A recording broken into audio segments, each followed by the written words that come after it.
Test, 1, 2, test, test.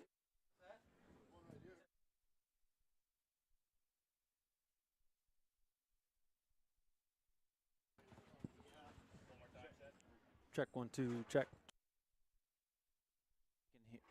Check, check.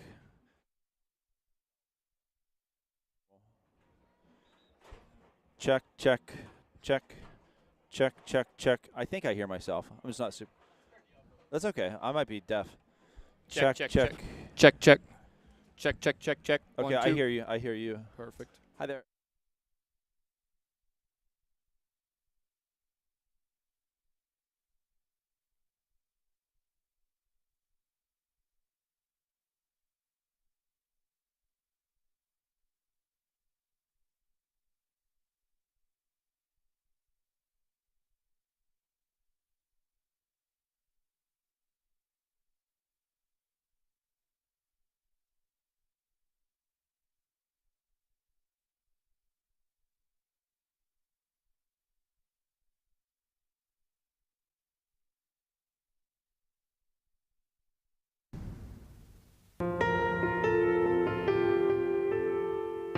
Most individuals, when they have an injury, they want to get back immediately, whether that is getting back to work or getting back to sport or getting to their next yoga workout. We really want to give them pain-free function and mobility as best we can for the extent of their lives, so they can be active, so they can enjoy being with their loved ones.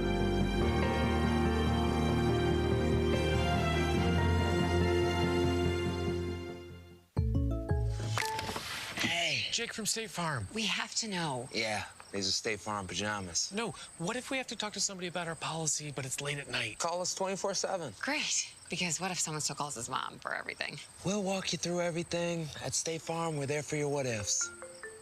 Oh, yeah, Mom, everything's great. Yeah.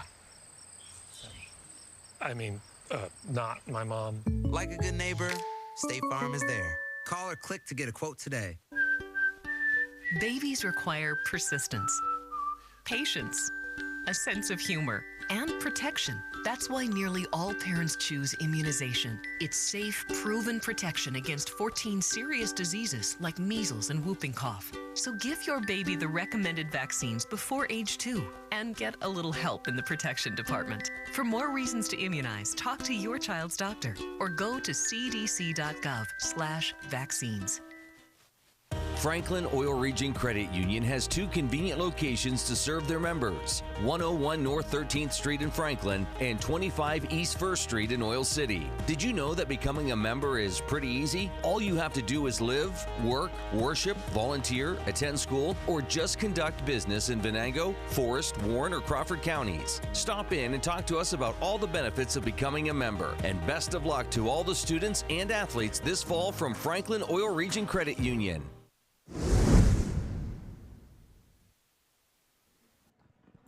And we are live in Franklin, Pennsylvania for Homecoming 2023, where the Franklin Knights will host the Meadville Bulldogs.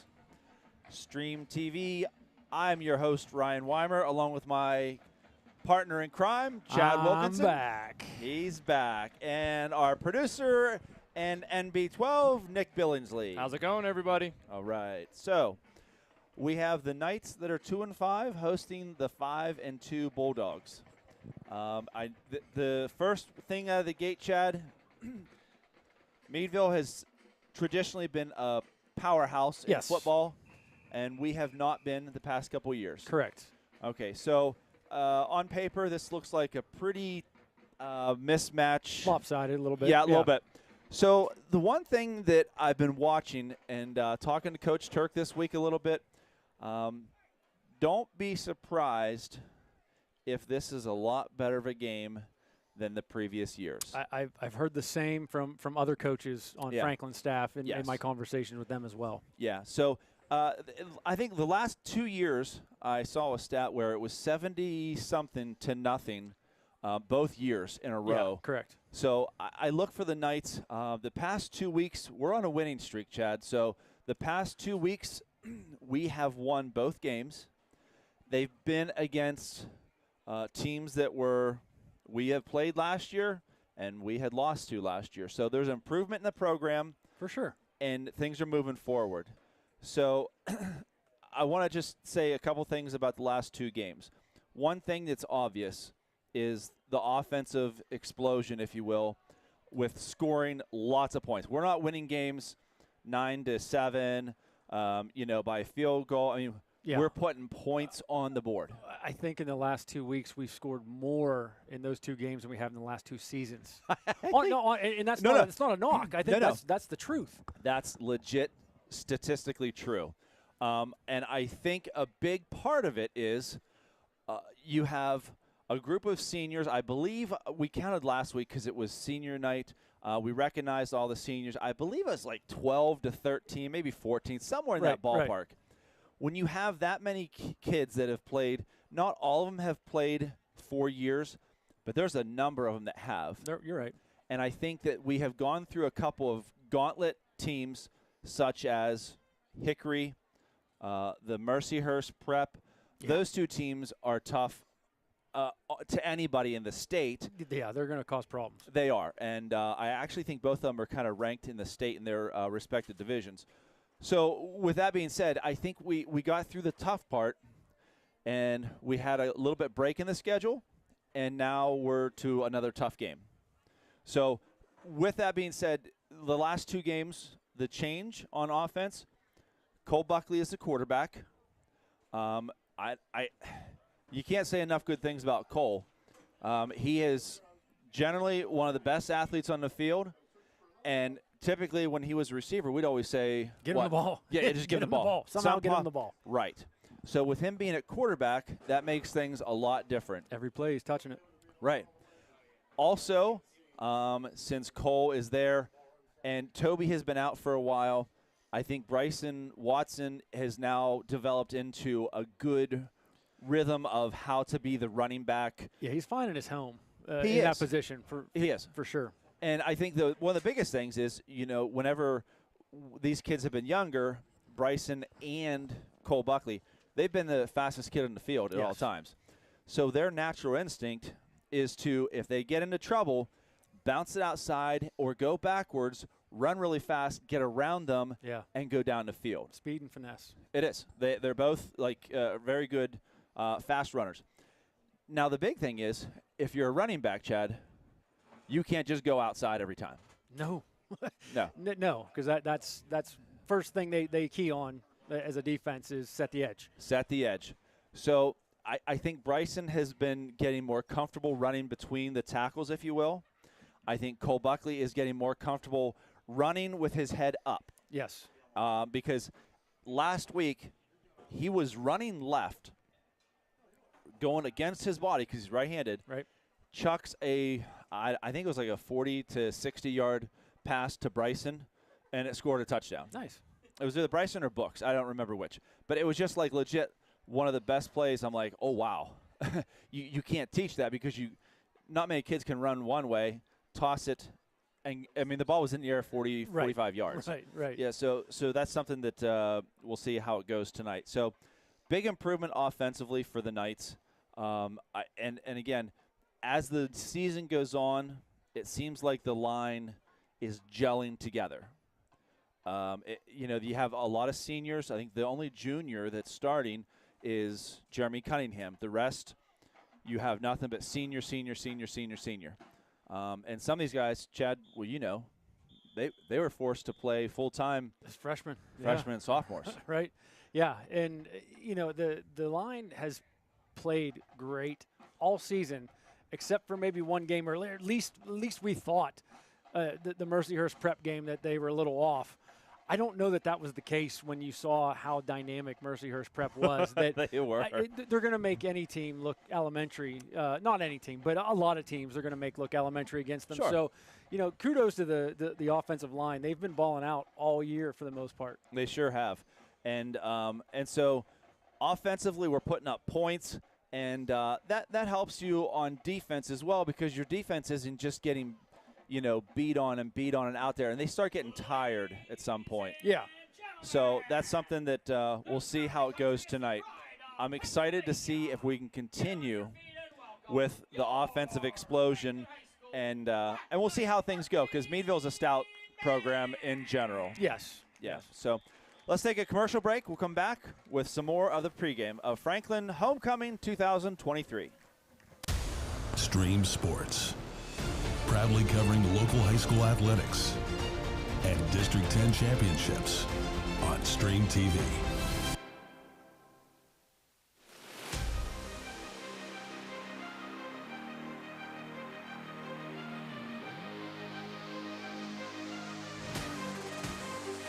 Welcome to Stream TV's coverage of the Franklin Knights.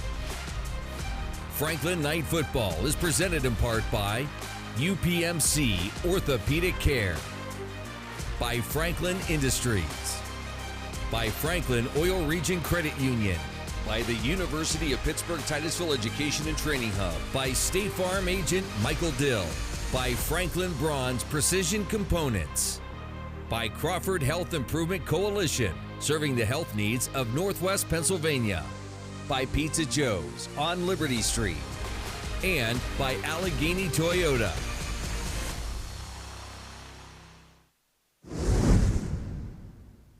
Franklin Bronze has been a leader in manufacturing in the Franklin community since 1985. With in-house tooling and castings machining, Franklin Bronze can deliver parts fast to a number of industrial sectors, including oil and gas, marine, steel, and many others. Franklin Bronze is currently looking for motivated, talented, and educated individuals who are interested in working in a dynamic environment for a growing company that values its employees. Visit our website to learn about our career opportunities. And from all of us at Franklin Bronze, go Knights!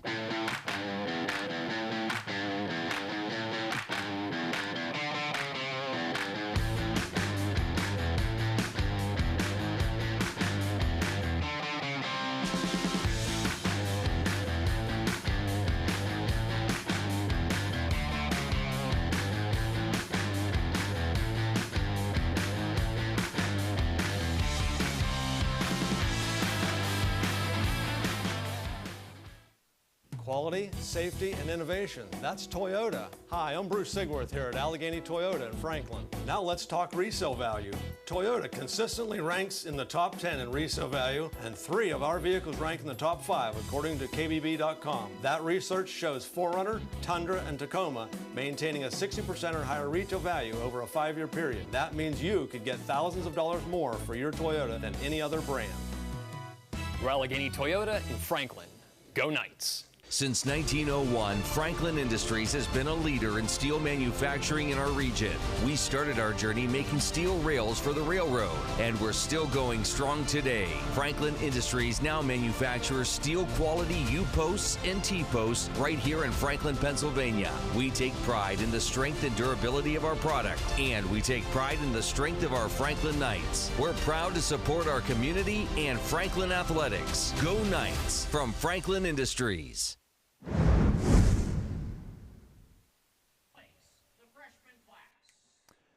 And we are back to Franklin High School for 2023 version of Homecoming. It's the Franklin Knights hosting the Meadville Bulldogs.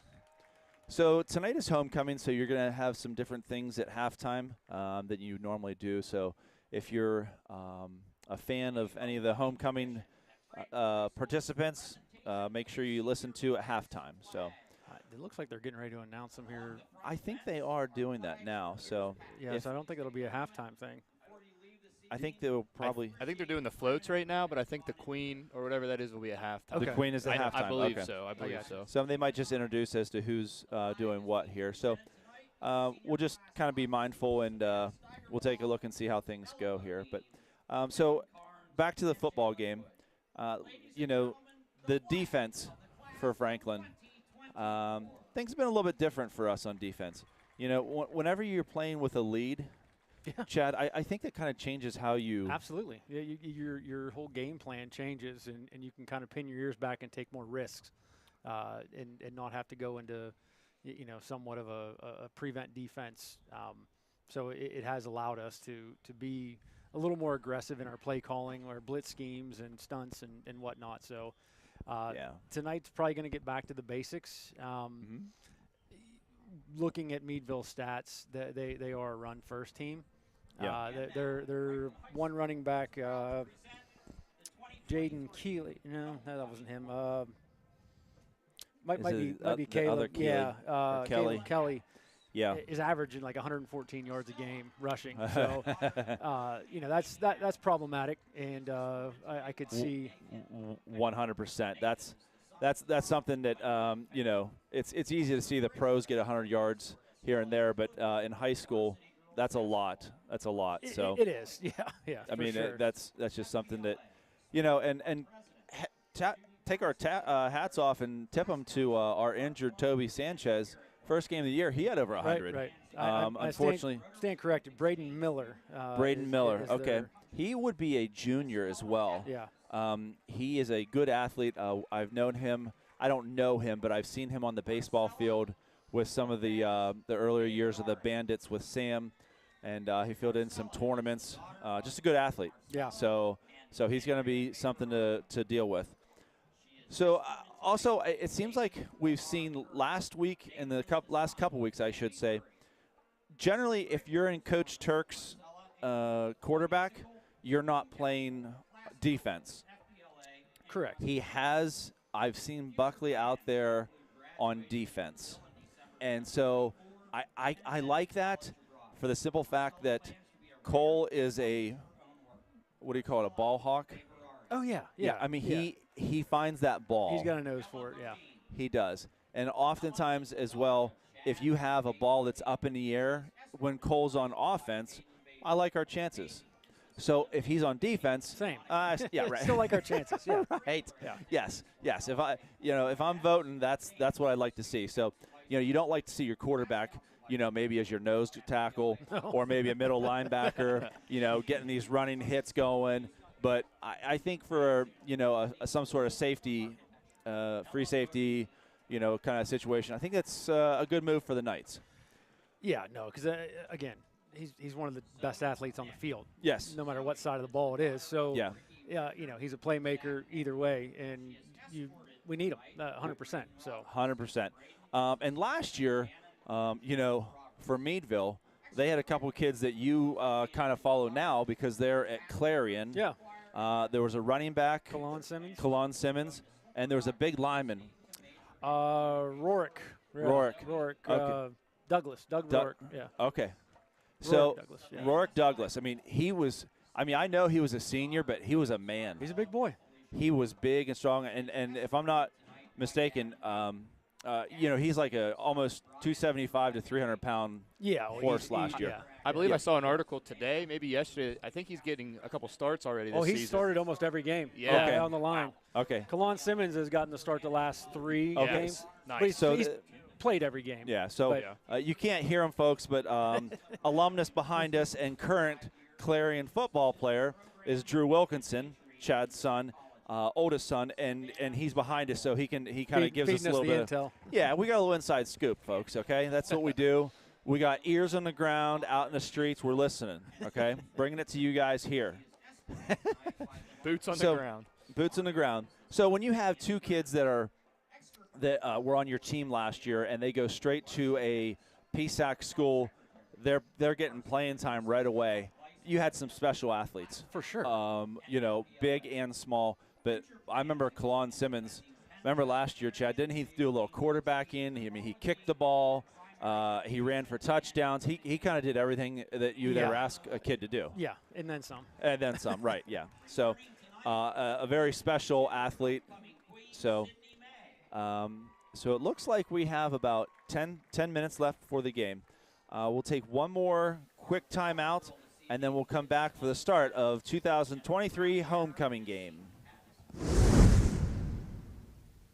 Franklin Oil Region Credit Union has 2 convenient locations to serve their members, 101 North 13th Street in Franklin and 25 East 1st Street in Oil City. Did you know that becoming a member is pretty easy? All you have to do is live, work, worship, volunteer, attend school, or just conduct business in Venango, Forest, Warren, or Crawford counties. Stop in and talk to us about all the benefits of becoming a member. And best of luck to all the students and athletes this fall from Franklin Oil Region Credit Union.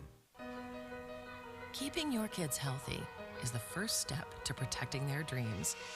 When you keep them safe, there's no limit to how far they can go. Nothing is out of reach. No mission? Impossible. Give your son or daughter a better chance to see their dreams come true. Give them the HPV vaccine at age 11 or 12 to prevent HPV cancers later in life. Hey, Jake from State Farm. We have to know. Yeah, these are State Farm pajamas. No, what if we have to talk to somebody about our policy, but it's late at night? Call us 24/7. Great. Because what if someone still calls his mom for everything? We'll walk you through everything. At State Farm, we're there for your what ifs. Yeah, Mom, everything's great. Yeah. I mean, not my mom. Like a good neighbor, State Farm is there. Call or click to get a quote today. Franklin Bronze has been a leader in manufacturing in the Franklin community since 1985. With in-house tooling and castings machining, Franklin Bronze can deliver parts fast to a number of industrial sectors, including oil and gas, marine, steel, and many others. Franklin Bronze is currently looking for motivated, talented, and educated individuals who are interested in working in a dynamic environment for a growing company that values its employees. Visit our website to learn about our career opportunities. And from all of us at Franklin Bronze, go Knights! And we are back live in Franklin, Pennsylvania for tonight's matchup between the Franklin Knights and the Meadville Bulldogs. Week 8 is homecoming here at Franklin, so a special night for everyone. Back-to-back special games. Last week was Apple Fest. And that was our second win in a row, Chad. That's officially a streak. And I missed it. You did miss it. I How did. was the wedding? The wedding was good. It was good seeing old military buddies and my godson get married to a truly wonderful girl. And Good. It was enjoyable all the way around. Yeah, good. And Nick, you were home here with me. Apple Fest was good. Sure was. I saw Nick down at Apple Fest at the festivities. I ran the 5K. Yep. It went well. I obviously lived to tell another story. So, and a big, on a personal note, I want to say a big thank you to everyone that helped sponsor me. Some people learned about this through this stream. Thank you, Stream TV, for allowing us to do that little promotion that I did. And I actually got a chance to give all of my money and stuff that we raised, and it was exactly, I kind of made everything work out, bumped it up a little bit. I got $2,000 to them. That's awesome. And That's great. And so my friend was very touched by it, and that's what it was about, was getting them some, not necessarily hope that that they don't have, but just alleviate some pressure off of the pocketbook in any way you can.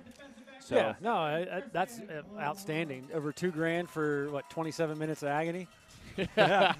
Easy for us. It to was say. actually 28 minutes. I appreciate the gesture, Chad.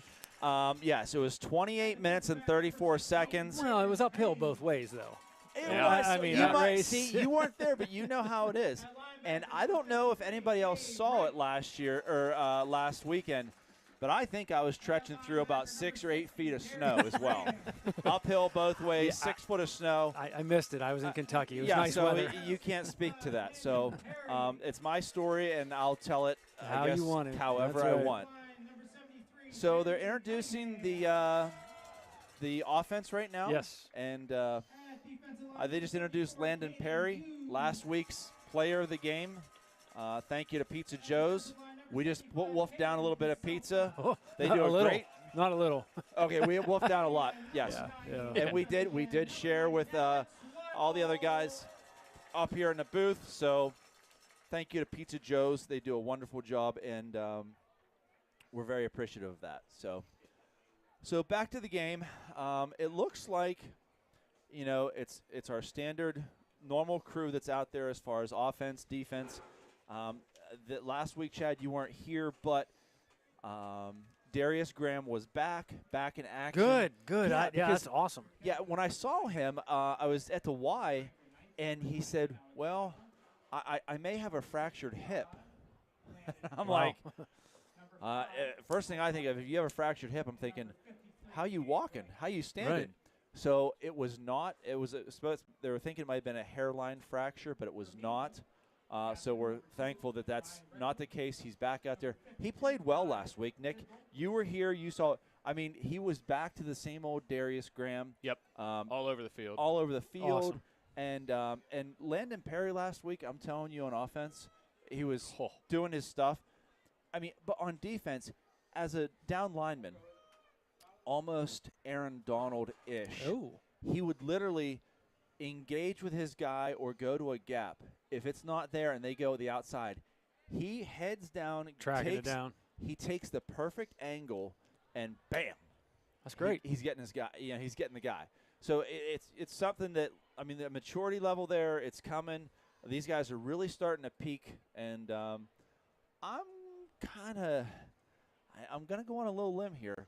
I'm not saying we're going to win, but if Meadville is not prepared, they're going to know it.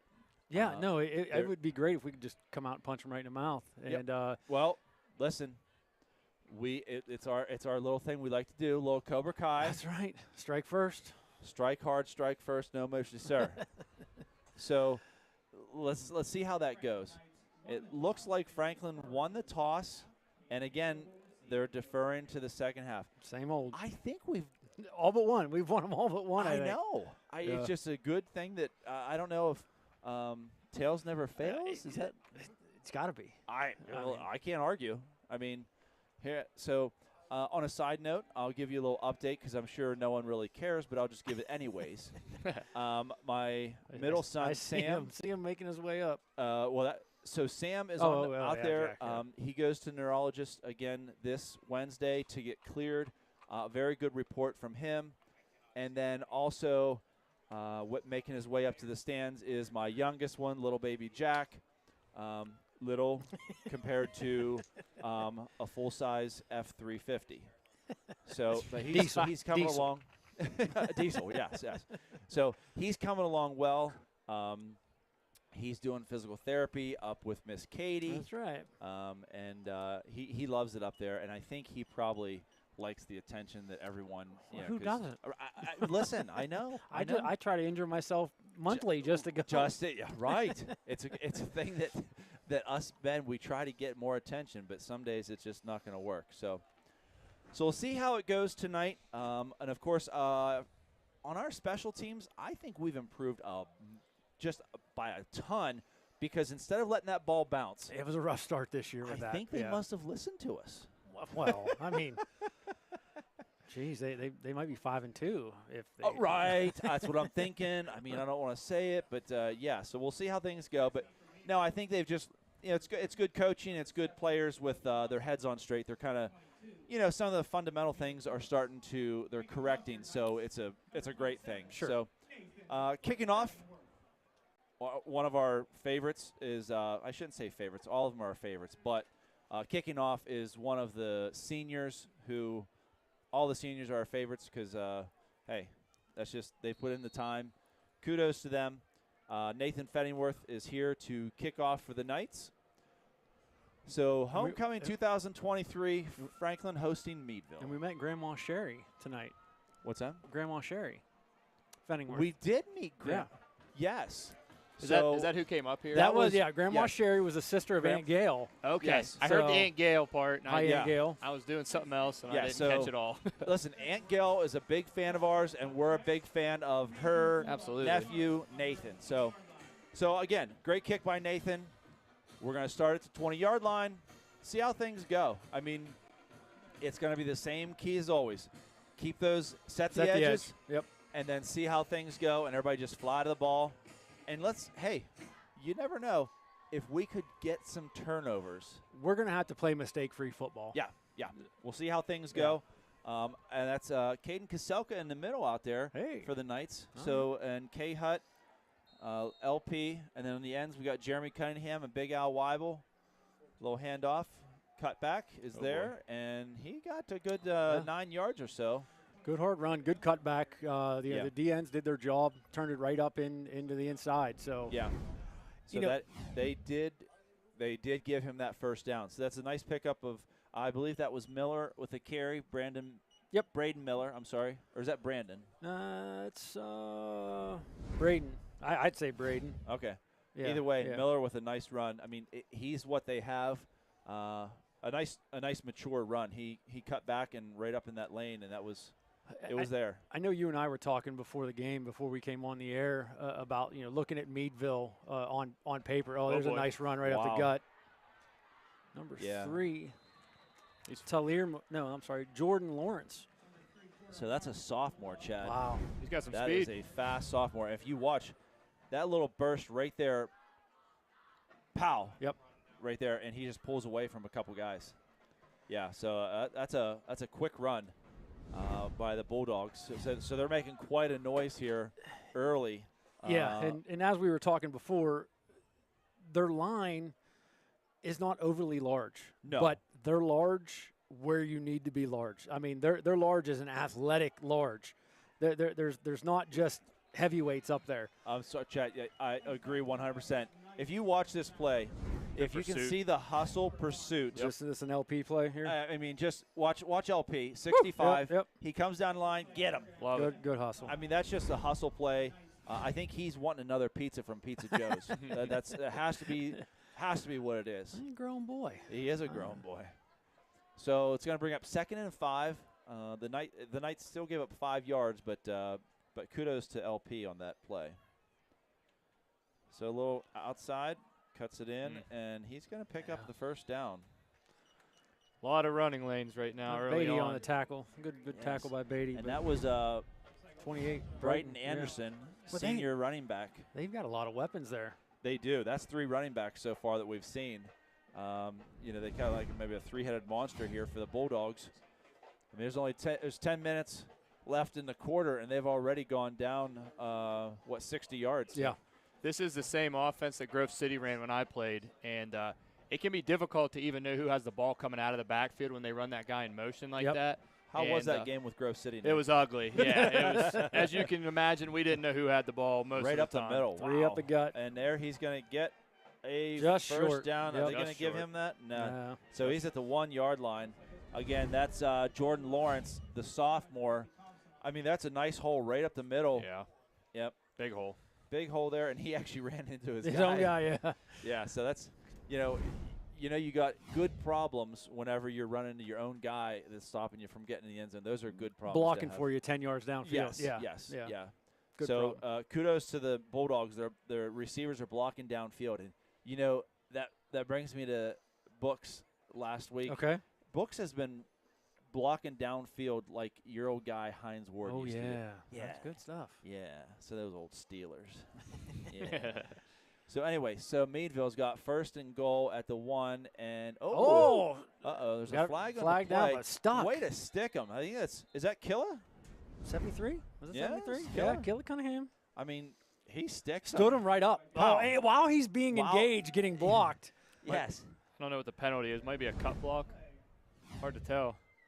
It's tough to hold at the 1-yard line. So it was a hold on us? No, on them. Oh, I'm thinking. Okay. I think there might have been a cut block on there. They're cutting at the center position. If he was engaged with somebody else, they're not gonna let him have that. Yeah. Personal foul. I'll say that. Yeah, it's a 15-yarder then. Yep, Yeah. cut block. Okay. We can show it real quick right here. You'll see it right on the center. Cut, and then the guy over top of him. So I don't know if that's actually the right call, but I won't complain about it. No. So that's going to take him back to the 16. So it's going to be 1st and 16. Well, 1st and goal at the 16, I should say, Chad. For the Bulldogs, the 3-headed monster just ran right down the field. Knights are putting up a little fight here, so we'll see how it goes. Oh, my. Okay, so now they're back down to about the 2 or 3 yard line. That was that Braden Miller. I mean, he's quick out of there, and he's got good vision. Yep, yeah, you can see the cutback. He sees it and just takes it. Yep. Yeah, and one of those things that you see on a patient runner is he uses that offensive line so well, and it seems like he's at first glance here he's really doing a good job of that. So we'll see if the Knights can put a big stop here because it's 2nd and goal at the 3. Oh. And he's in. And that is a touchdown for the Bulldogs. Yeah. Okay. Standard little jet sweep here. Nothing tricky with that one. But no, that's just as simple as they get. We ran the jet when we were in Orange Crush at the 4th, 5th, and 6th grade level. So 6-0 for the Bulldogs. 8:15 left in the first quarter. A pretty impressive drive. Very patient, very run heavy. And that kick is up and good for the Bulldogs. So that's going to bring us 7-0 Meadville out of the gate. Now that when we talk strike hard, strike first, well, they kind of did that one. Yeah. Now we just got to answer. And Meadville didn't do anything we didn't expect. I mean, they are a high-powered offense. They're averaging 30 to 40 points a game. Every game, and they haven't played slouches. You know, 2 of their losses. One was Butler. Which big, 6A school? 6A, yeah, out of the Whippeal that just transferred to District 10, 2 years ago? Yeah, they're impressive, to say the least. Yeah, Meadville's got big wins over McDowell, handily. They beat McDowell? Handily, yeah. My golly. Yeah, that was, I believe, last week was their win over McDowell. Jiminy crickets. And if you're not familiar with McDowell is a massive 6A school out of Erie. That 52-13. Oh, I'm sorry. They lost to McDowell. Oh, they lost. Okay. Okay, makes a little more sense then, because I thought that too. I was like, wow, they. Now they did beat Oil City 32-8 and lost to McDowell 52-13. So, listen, this is a good team. There's no. And that Butler loss was a 1-point game. Oh my. So. Yeah, that's a pretty impressive resume they have so far. So. See how things go for the Knights. We got 8:15 left in the first quarter. The Bulldogs have striken first, 7-0. Striking? Yeah, that's not a word. They struck first. It is now. It is now. Oh, there we go. I love that. Come up and catch it on the fly. I love that. One is man that to beat. Books? That is Tristan Books. So almost broke it. Yeah. So Books really, I mean, he's grown so much, and look at, I mean, he just catches it and then gets right up to the 45 or 40, somewhere in there. Yeah. It makes such a big difference when you're starting at your 20 versus the 40. Yeah. I mean, I know it's 20 yards, obviously, but I mean, my math skills are somewhat better than my English skills. Well, for now. So Buckley with Big Al Weibel in the backfield behind him, and Bryson Watson behind Big Al. Give us to Bryson. Not a lot there. There was some big penetration up the middle there. You saw Big Al get met as a lead blocker 3 yards deep. And just did his job. I mean, stood the guy up and but Bryson had no choice but to bounce it outside. Yeah, and that's a smart play for Bryson, is to just realize, okay, let's go out of bounds, because there's nothing when your lead blocker gets smushed back a couple yards. Yeah, you better go somewhere else. Things aren't looking good up the middle. So no gain, 2nd and 10 at the 40-yard line. Cole, a little run keep by the quarterback. Oh, he gets hit. He, I think, lost a couple yards there, Chad. That was 28, Brighton Anderson, who had a nice run on offense. He did. Looked like they had a little something going there at first, and man, I thought so too. He gets hit hard right here. Boom. Yeah. Nice play. So the Bulldogs are coming out strong on defense as well, just not really giving us much room to wiggle or even get a yard. Yeah, unfortunately, though, here's going to be a passing down that Meadville knows, and I'm sure they're going to pin their ears back. But this is when I like Cole at his best is design runs don't do it for me as far as with Cole. But when a play breaks down and he has to improvise, that's when he's most dangerous. Get rid of it. Oh, almost.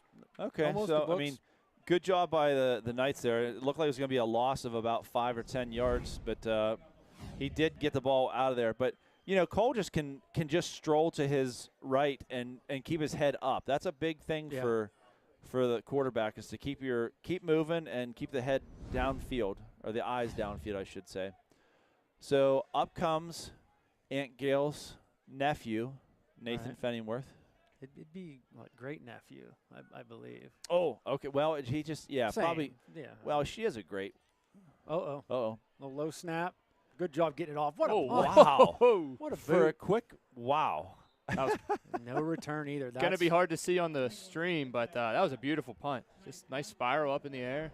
Yeah, that is as good of a quick punt. As you can see, it's down low, and they picks it up and blasts it. And he didn't even get a step to put a leg in it, No. So, I mean. That was impressive. Whew. That's like Bruce Lee's 1-inch punch. Pow, whoa. Right. Yeah, that's no good. So it looks like the ball's down to about the 28-yard line.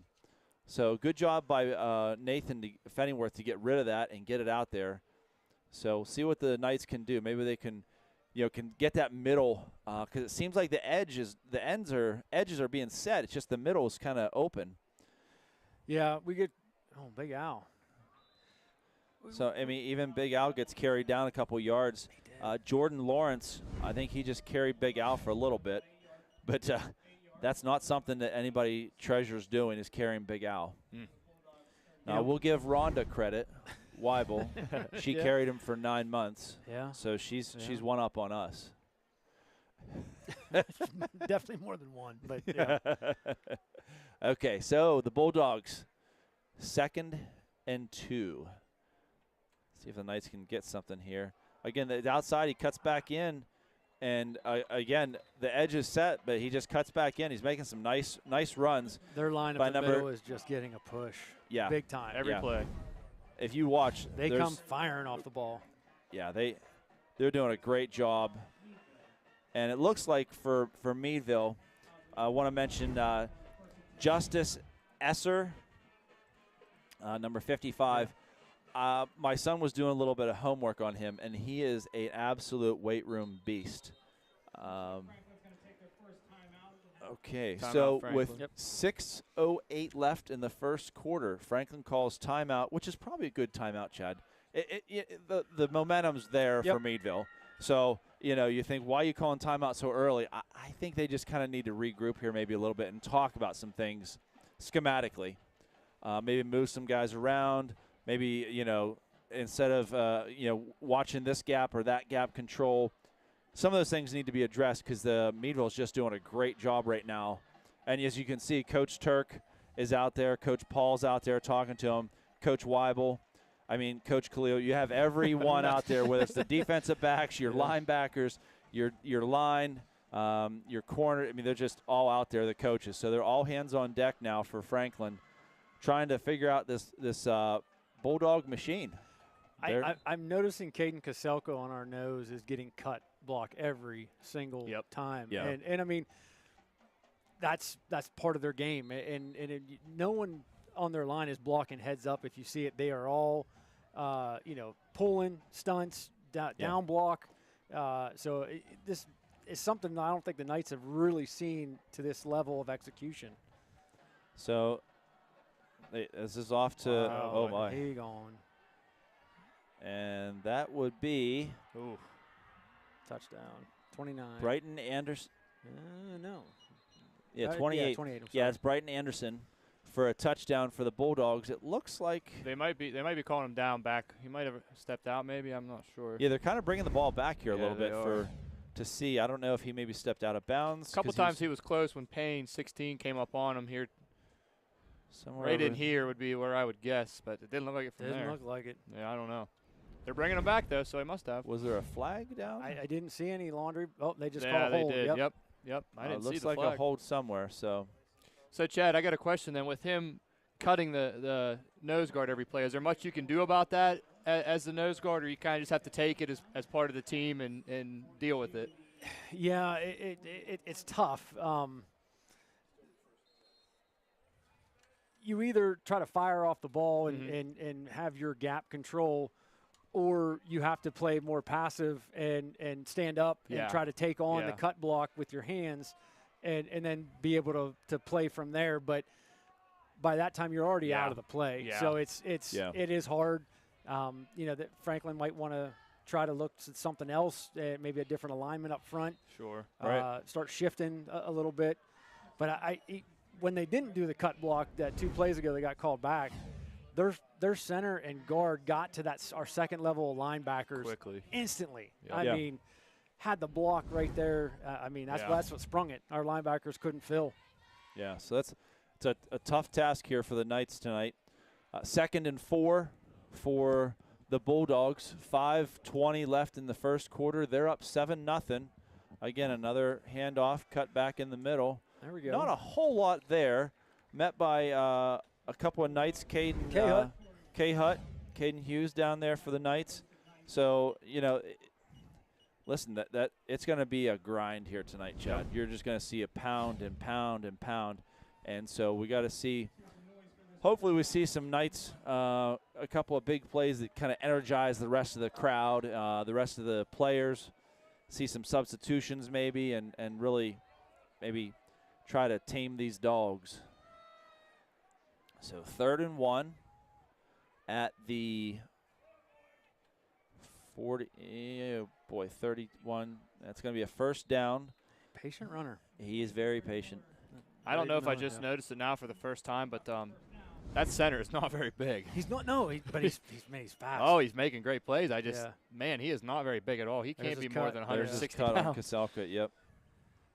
Maybe that's why he's doing it. Who knows? But he's getting it done for sure. He is. So that gave him the first down. Meadville up 7-0, 4:38 left. 5'4", 185. Sophomore center. The center's 5'4", 185. Yeah, the guard's 55. Yeah, 55 is a absolute mountain of muscle. Like I said, they're not overly big, but they're athletic big. So Anderson with another good run. You watch, he's following 55. Put his hand on his hip and show me the way home, buddy. Yep. So it looks like 2nd and 3 for the Bulldogs. They have run every play, Chad. There's no secret weapon here. No. It's the line blocking and the runners making plays. Oh, a little quick give up the middle, number 3. Yeah.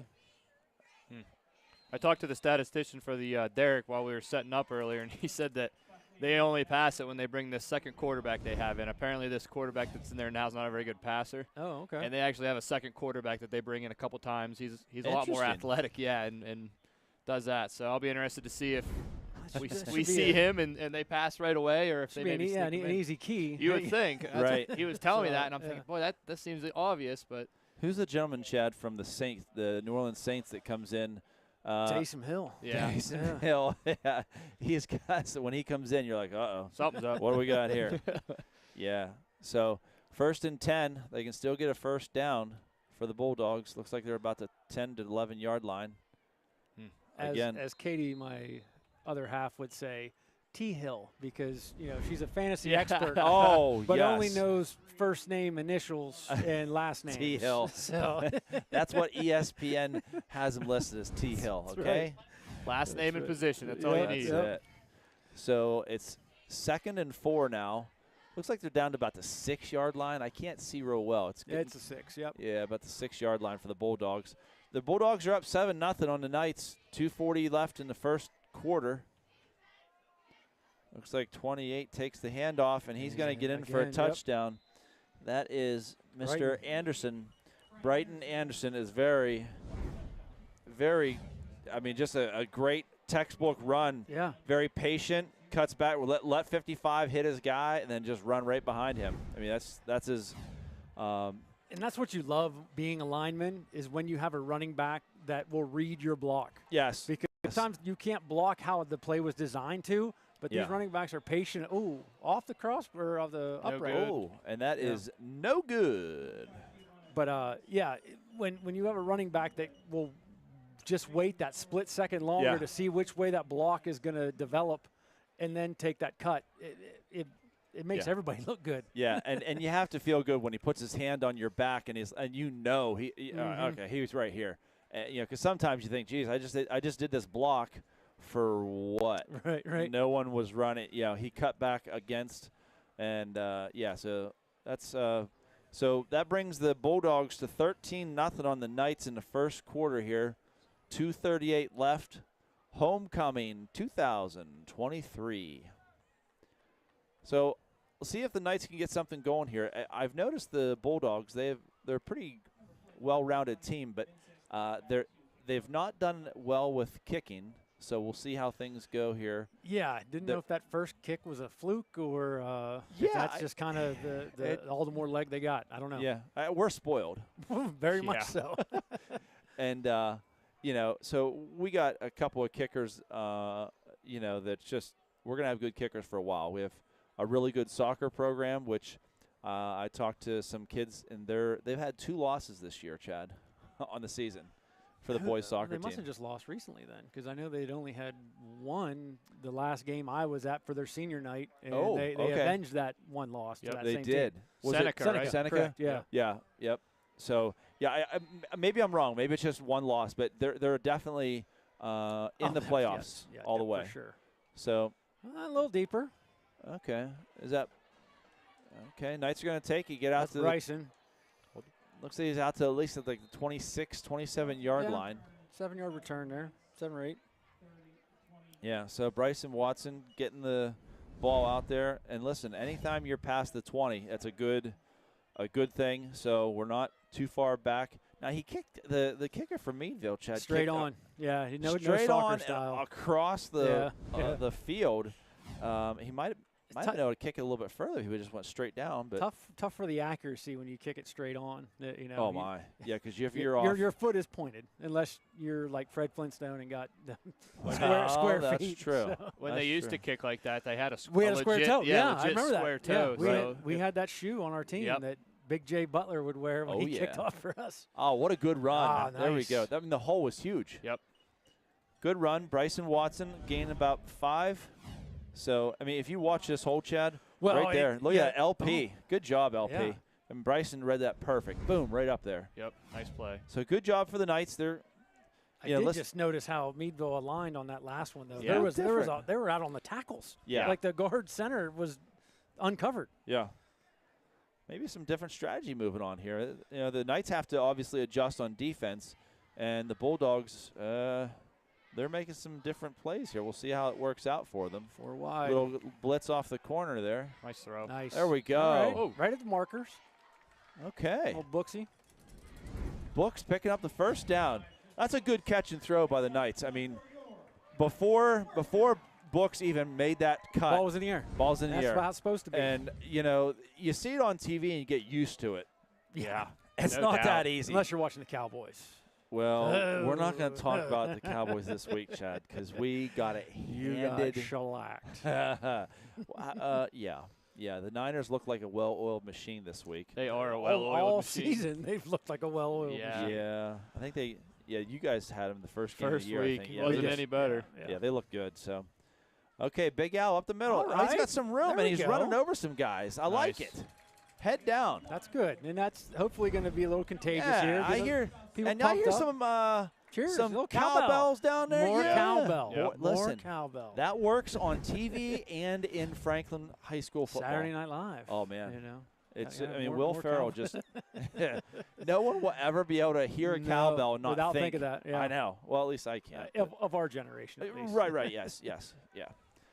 So that's going to bring up 2nd and 4. There's 45 seconds left in the first quarter. The Knights are down 13-0, making a little run here on the Bulldogs. Big Al at the middle again, met by a lot of Bulldogs. Yeah, that was a tough one. That hole closed very quickly. Kudos number 4 for the Bulldogs. McClure, he just got in there and went straight at Al's legs. And trust me, I don't care how you're built. If you're going after Al and you're going to tackle, you do not stand up. You're going to get run over. And that was a tough ask for LP to pick up that block as he was pulling on the trap. That guy came in so low. It was so low. It was a design blitz, and he timed it absolutely perfectly. So that is the end of the first quarter for Franklin. It's going to bring up 3rd and 5. We'll start again in the second quarter. 13-0 for the Bulldogs here at Franklin Homecoming 2023. It started off, Bulldogs looked awfully good. the Knights are getting a little momentum going. Yeah, no, I mean, we haven't had an answer yet on defense for them, but offensively, it looks like we've made a little bit of blocking adjustments up front. Yep. And so again, if we can get these little quick hitter passes, they're very hard to defend. They are. And we're going to have to take what's given to us. Yep. And when we see the line, how they've been lining up against us up on the front, you got to run up the middle when they give you to you. You know, and I don't know if we got some audibles that we can call. Omaha. Omaha. That's the ultimate audible call, right? At least it is now for our generation. Real quick, while we have a little bit of time out here, I want to thank the sponsors this year. Have been very gracious to us. UPMC Orthopedic Care do a great job.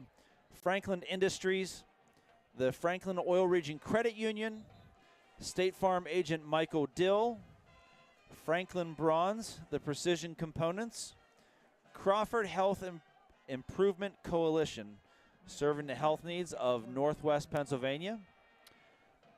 Pizza Joe's, our official sponsor for Player of the Game and one that fills our bellies. Ooh. And Allegheny Toyota up in Reno. So thank you for all those sponsors. We appreciate it, and I know all of you that are watching appreciate those sponsors because they help bring this to you live. So start of the second quarter, Cole Buckley has got 3rd and 5 for the Knights. Rolls to his right, is looking. Got Sam open, or Al open. Nice play. And that's when I like Cole the most. Yep. Yeah. Cole makes a lot of things go a lot. They extends the play, I guess, is what I'm looking for. You know, because that play, if you can see when Cole's running, he's moving very fast, but his eyes are downfield looking. See, he's running to his right, and he's still watching. And number 4 can't even catch him, and Cole's looking. He got to hold on to that ball, though. But he's looking and waiting to fire it.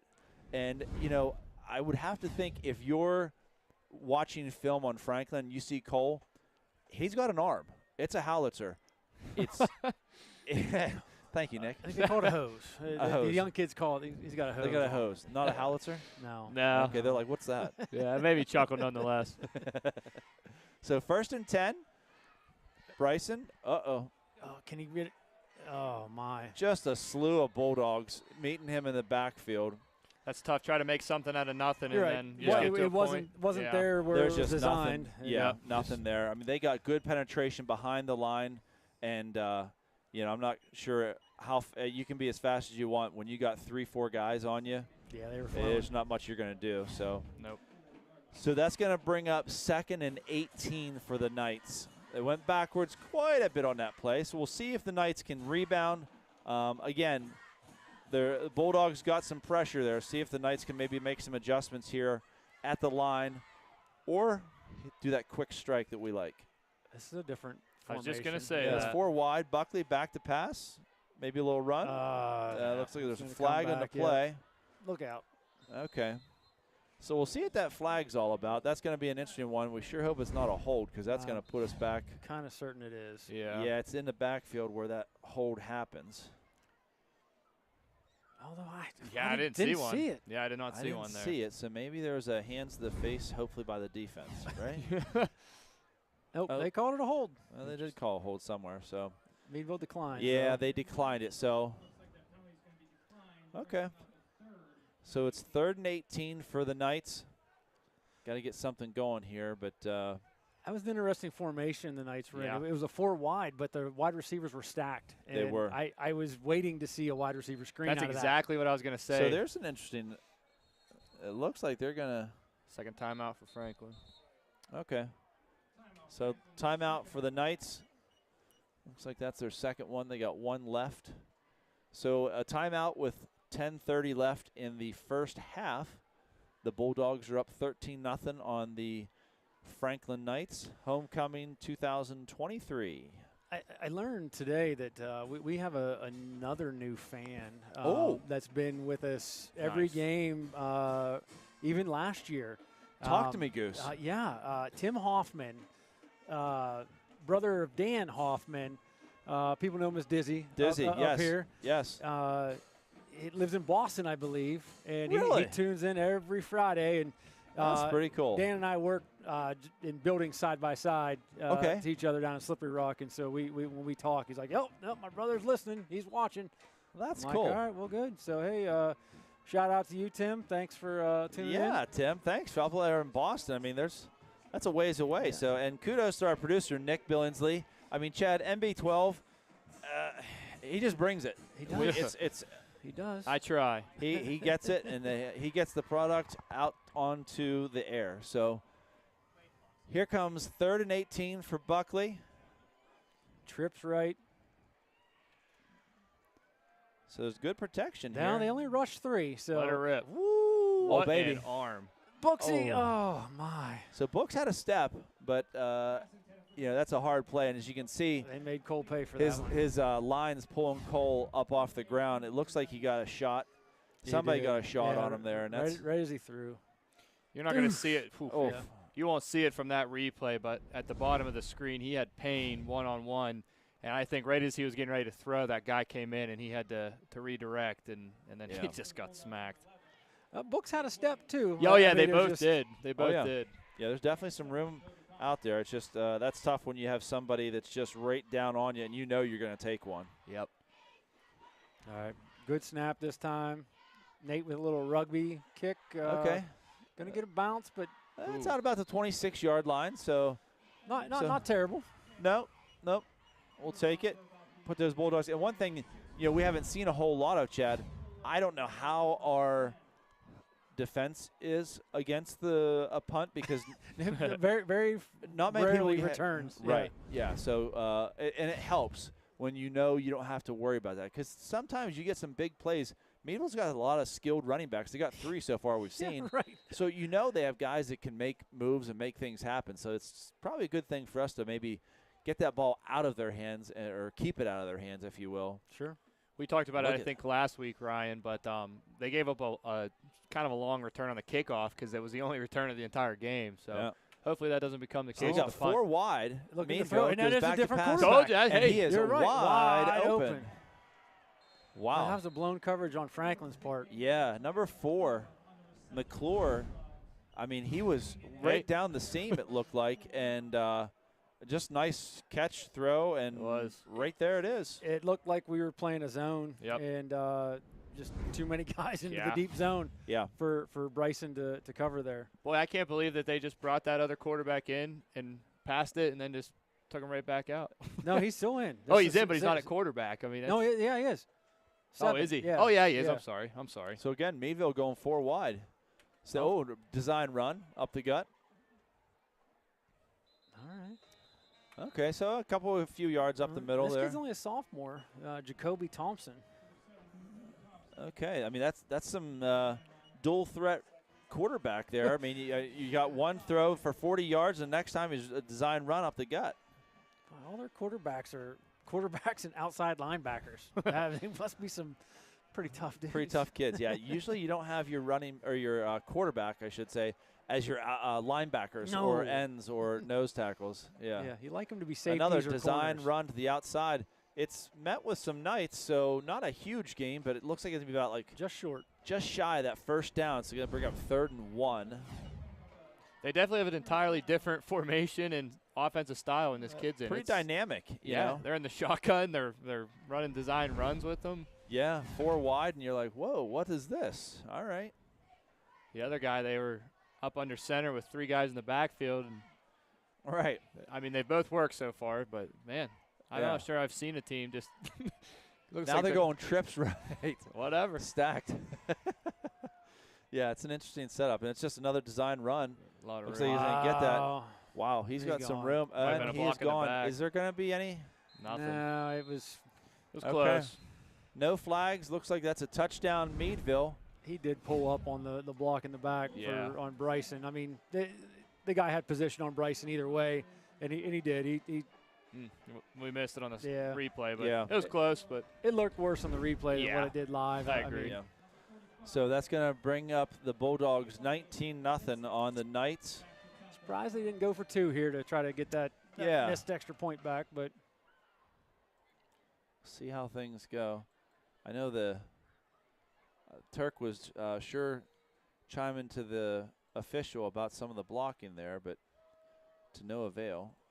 A low snap. Oh, It's blocked. blocked. Yeah. All right. Good job. Is that Balsamo? That got 43, yeah. Yeah, Looks good like job. Jacob Balsamo. All right. He's a little spark plug. I tell you what. I agree. I mean, if you want someone who's going to bring energy, toughness to the table, and remember last year, I believe it might have been at Lakeview. As a freshman, yeah. As a freshman, he came and when I say he filled the hole, stuck him. It was a hit for the ages. Yeah, so very tough kid, and good to see him out there on the field getting more and more action as he goes. So it's 8:29 left in the first half. 19-0. Meadville Bulldogs up on the Franklin Knights at 2023 homecoming game. You know, Franklin's playing fairly mistake-free football so far. Yeah. No turnovers. Yep, right. And neither has Meadville. Right. We've seen a lot of our games be way more out of hand at this point. Oh, yeah. Than this one. So, yep. And Meadville's a very well-oiled machine as well. Yes. On their offensive front. Yeah. Oh, yeah. And also, I think it's good to see that there's a couple flags here and there, but there's nothing. You're going to have Pretty that clean, in high school football. It's been a clean game the whole way through. So, it's a good mature sign that the Knights are moving that direction, because at the beginning of the year we had some penalties, we had fumbles, some interceptions and stuff, and it's just a good thing, mature Knight football that they're doing. They're controlling the game a little bit better. It's not such a run over, if you will. Right. So see how it goes with 8:29 left in the first half. Thanks, Coach Knights Graham. better get on that. Come on, Knights, get on that. Oh, no. Oh, man. That's Meadville ball. I believe that's Meadville think it ball. is, Number yeah. 24 came up with it. Yep. Amari Grenaway, the junior, comes up with it. Was that ball? It was kind I was just going to ask from the other side. Designed.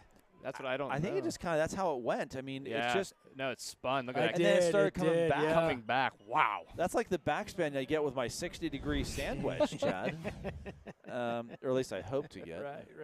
Right. If that was designed, that was one of the best kicks I've ever seen. At the high school Had level. us all fooled. That was phenomenal. Yeah. It literally came back towards Meadville. That was not wow. sure how that if he can pull that off again, but it's one of those deals where if it happens, Man. you got to get on that ball. Yeah, you do. So Meadville takes over to 39, 1st and 10. Wide open. Oh, that's the other quarterback throwing now. Yep. He can throw too. Not too bad. They're back to that 3-back lineup and everything. Yeah, and they had two guys running right down the seam Wide together. And it looks like he could have just taken his pick. Yeah. I mean, throw was a little short behind his guy, but yeah. You had two Bulldogs down there ready to take the ball. Man. Looks like that might have been to Anderson. Yeah. Anderson seems to be getting quite a bit of the touch here. It kind of reminds me a little Christian McCaffrey-esque. Kind of the patient running that he is. Yep. He's got good hands. Playing very good. Boy, and he walks in.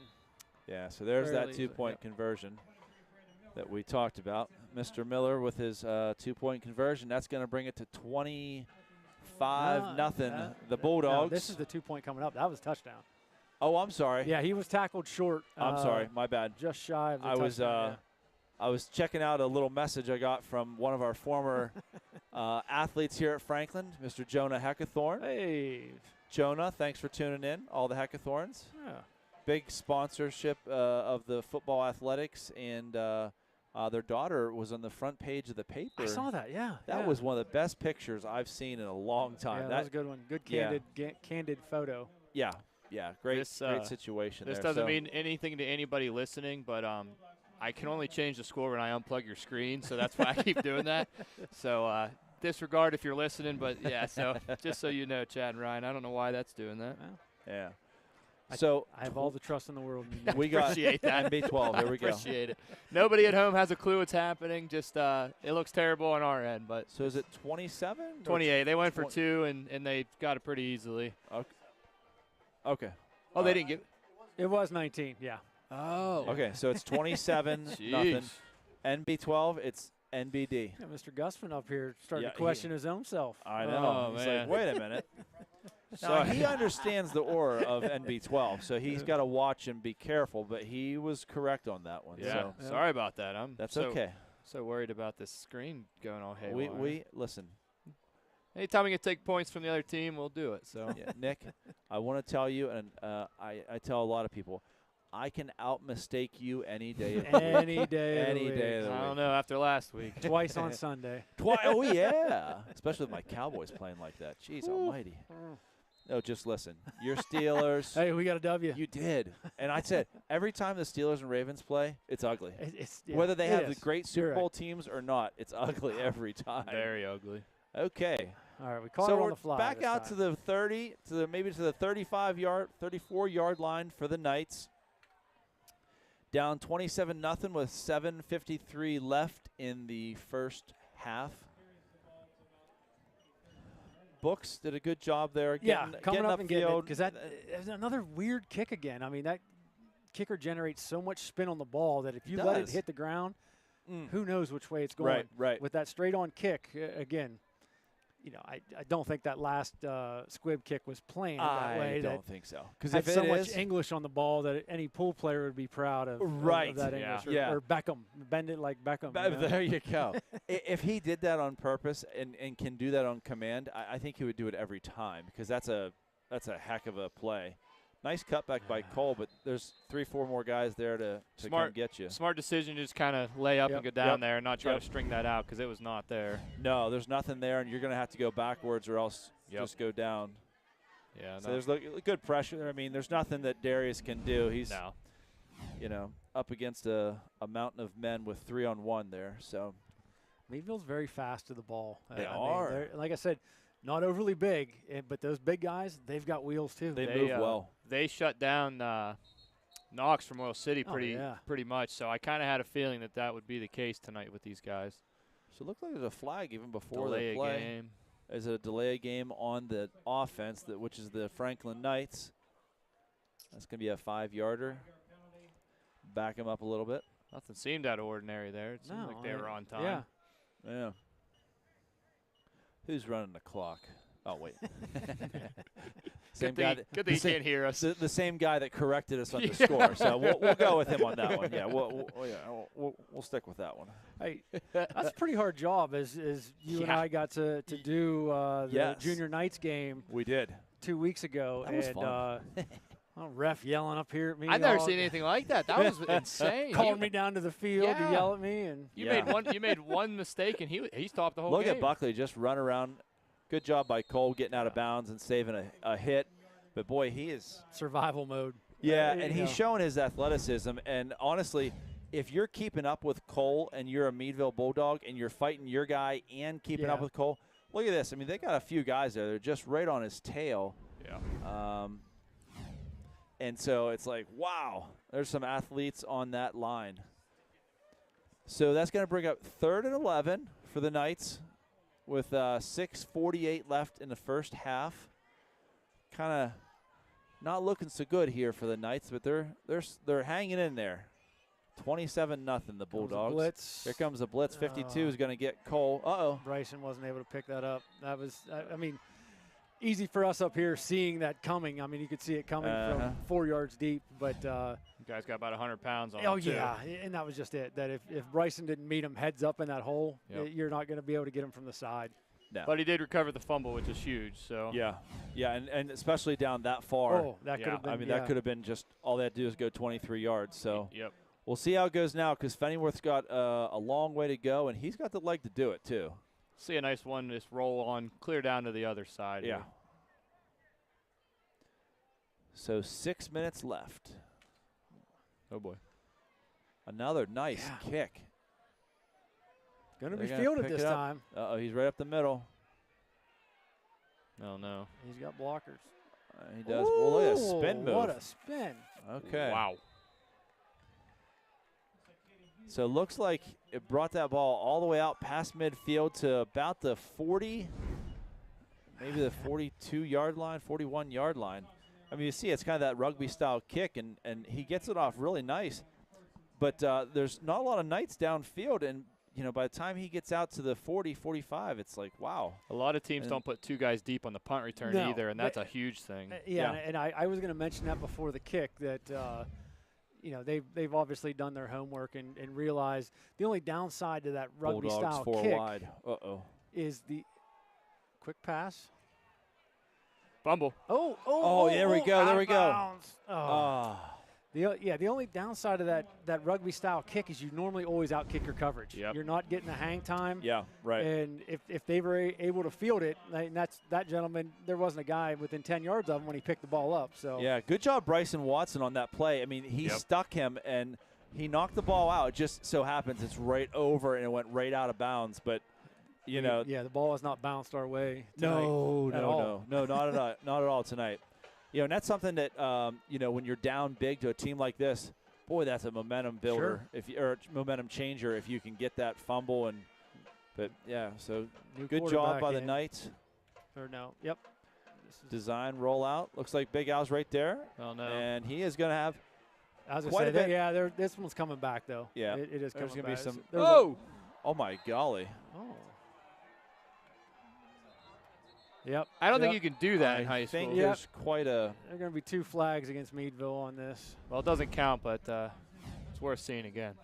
So I think the flag comes back here. It looks like Big Al got held. Getting held right there. And that's not much of a hold, but we lost it. Might have been on LP, but you can't.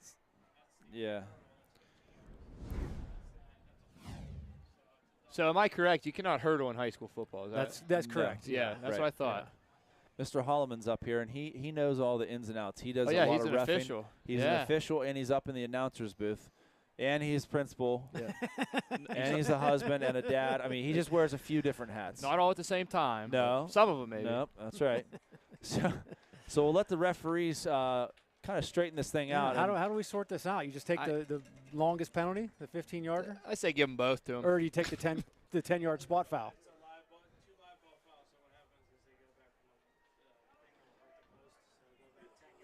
Okay, we're getting a little explanation here. This is going to be a good thing for the Knights because I almost feel like we're really professional speakers here. Like we just went to the booth in New York for Gene Sterator to give us a ruling. We just went to the right side of the booth. That's all. We didn't have to go to New York. Just go to the right side of the booth. Thanks, Gene.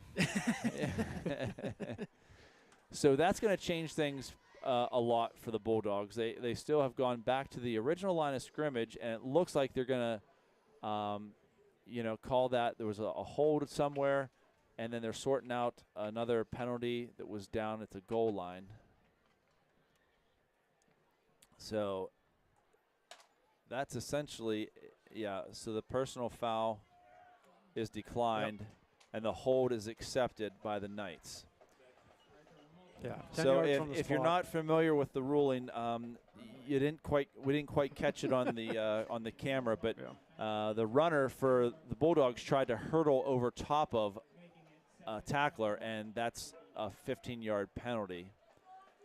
So they declined that and went with the hold because the hold is where the penalty starts from where the hold was and then backwards. So it's a spot foul. So Bulldogs back to pass. He's going to air it out and whack. Might have been tipped a little bit from the line because I probably shouldn't have went whack. But I just thought you were talking about our new sponsor, Aflac. So I mean, you could see on the look in his eyes, he just went backwards. I think Big Al might have got a hand on it from behind. I agree. Big Al's got a paw. That's true. He's got some big, strong hands on him. So that's going to bring up 3rd and 21. Not quite a mile, Chad. So we're going to call it 3rd and 21. It's getting up there, though. It's getting up there. It's maybe about half a mile. So the Knights really got to make a stand here at 3rd and 21. Hopefully we can't give get a this little one pressure. Al coming from the backside. Nice, baby. D. Graham. Wow. No, it's not even Darius Graham. That's Payne. Payne. Oh. Wow, Drayden Payne just laid the hammer down. Nice. Perfect stick. Tackle. Perfect legal tackle. Boom. Skadoosh. Head off to the side, shoulders right to the gut, wrap them. Boom. Beautiful. That was nice. That's why he's a captain, Chad. Yep. He brings enthusiasm when he's getting the team hyped up, and he brings some good hitting. And again, I want to emphasize that's a very clean hit. Sometimes it can get a little, a little rough out there. Yeah, it can get nasty, but oh wow, good, yeah, nice good kick. move. Real nice punt. Fair caught. All right. Okay, it looks Probably like a we got smart to the 11-yard line. It was, yeah. Yep. Good job, Cole. So yeah, I mean, a great play by the Knights on defense there. That held them. So we're going to see if we can maybe get a run before halftime because, listen, we get the ball coming out of half, so that's something to think about when you're calling your plays here. And I imagine we're going to be very careful here because this is a we're the wrong end of the field to get very complicated here. So yeah, so we'll see what the Knights bring up. Looks like somebody's going to call a timeout for the Knights. Yep. Okay, so hey, there's 4:34 left in the first half. 27-0. The Bulldogs are up. Yeah, that's not a bad call for a tight end or for a timeout. I mean, I know we're short time in the half, but we got to make sure everybody's on the same page here because you're not in the position to make a mistake. No. On short field here. And even if your cadence is wrong and someone jumps and moves, you're at the point where you're half the distance to the goal. Yeah. That's going to be a nightmare situation because you don't want to go too far back because then your punter is going to be in your end zone trying to get rid of the ball. Yeah. So we got to. They never like that. No, I'm not sure any punter is looking forward to that situation. So speaking of situations, Jersey tomorrow. Shore? What's that? Oh. No, not the situation. Jersey Shore. Yeah, right. That was funny. Yeah, good one though. So tomorrow, the Junior Knights. Yeah, championship game up in Titusville against Cranberry. It was at 6:30. 6:30 under the lights. Under the lights. In the downpour. Yeah, I was so excited. I was going to take my wife to dinner and make her go watch the game with me. I'm sure she'll still want to go to dinner, but I'm not sure I'll be able to get her out of the car tomorrow. Yeah, take a little fat Chads up there in Titusville. Yeah, it's going to be raining hard. So that's a bummer. She's sweet enough. She might melt, but you won't be melting, bud. You'll well, be out in the rain. I'll try. We'll give it our best. The boys Buckley deserve back it. to pass. Let her rip. Boy. Let her rip. Oh, I thought he was going to. Oh, he's got room. He's got room here. Yeah, so Cole's going to get a nice first down, get out of bounds. Good job, Cole Buckley. And look, like I said nice before. Nice job blocking downfield. Yep. Blocking downfield. I think that was Drayden Payne. Yep. Books was down there. Even got Beatty. Beatty was all the way down there, too. You can't say enough because if you see right here, there's a lot of green. And again, Cole was watching the whole time, but when you have someone that can run with everyone and have play's never dead with Cole. Never. Nope. So and your eyes are downfield. So if you're a quarterback watching this and you're a younger, maybe a junior Knight or a middle school Knight, these quarterbacks they're extending the play because they're athletic and running out there. So it's not all just about if you're a quarterback, if you can throw that ball. Yeah. You got to be in today's game. Everyone is so athletic. You have to be able to move and keep the eyes downfield, and keep the ball going. So good job, Meadville. Cole Buckley. Timeout by the Bulldogs. They have 2 more timeouts left in this half. It's 4:23 left. 27-0. Bulldogs are up on us. Mr. Johnson just came in behind us. It's always good to see him. One of my son's favorite humans in the world. So he was we can't say your son has good taste. Wait, he heard that. He heard us, Chad. Right. Yeah, I'm not sure if Maddie's watching. He typically watches. So, hey, Maddie down in Chesapeake College. Love you. Have a good time.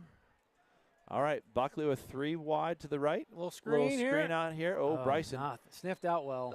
And again, that's the dogs. The Bulldogs are they're fast. Yeah. I mean, and that was the one thing that I always thought about when looking back at Mercyhurst Prep.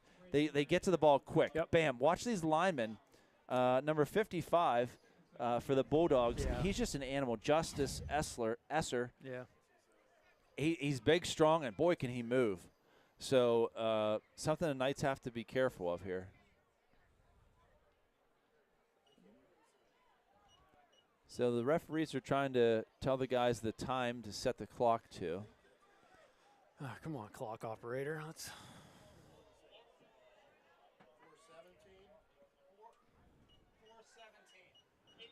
So it looks like it's going to be 4:17 left in this first half of the 2023 homecoming. The Bulldogs are up 27-0 on our Franklin Knights. Oh, no. Oh, no. Oh, geez. Just go down, Cole. Oh. Just go down. Get down.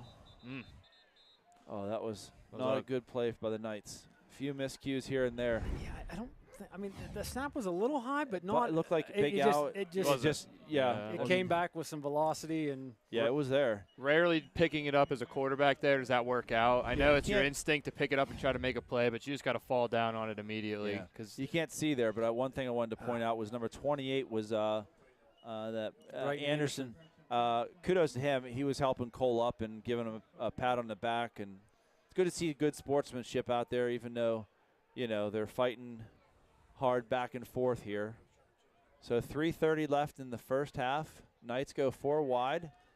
Looked like a little design run. Whoa! Oh, nice trick play. Oh, man, I wish that rule would change in high school. I know. Yeah, that knee. What rule Chad's speaking to is once that knee touches the ground, you're down. And that was a great play. I mean, you're talking about some pretty good athletes here between Cole and Bryson.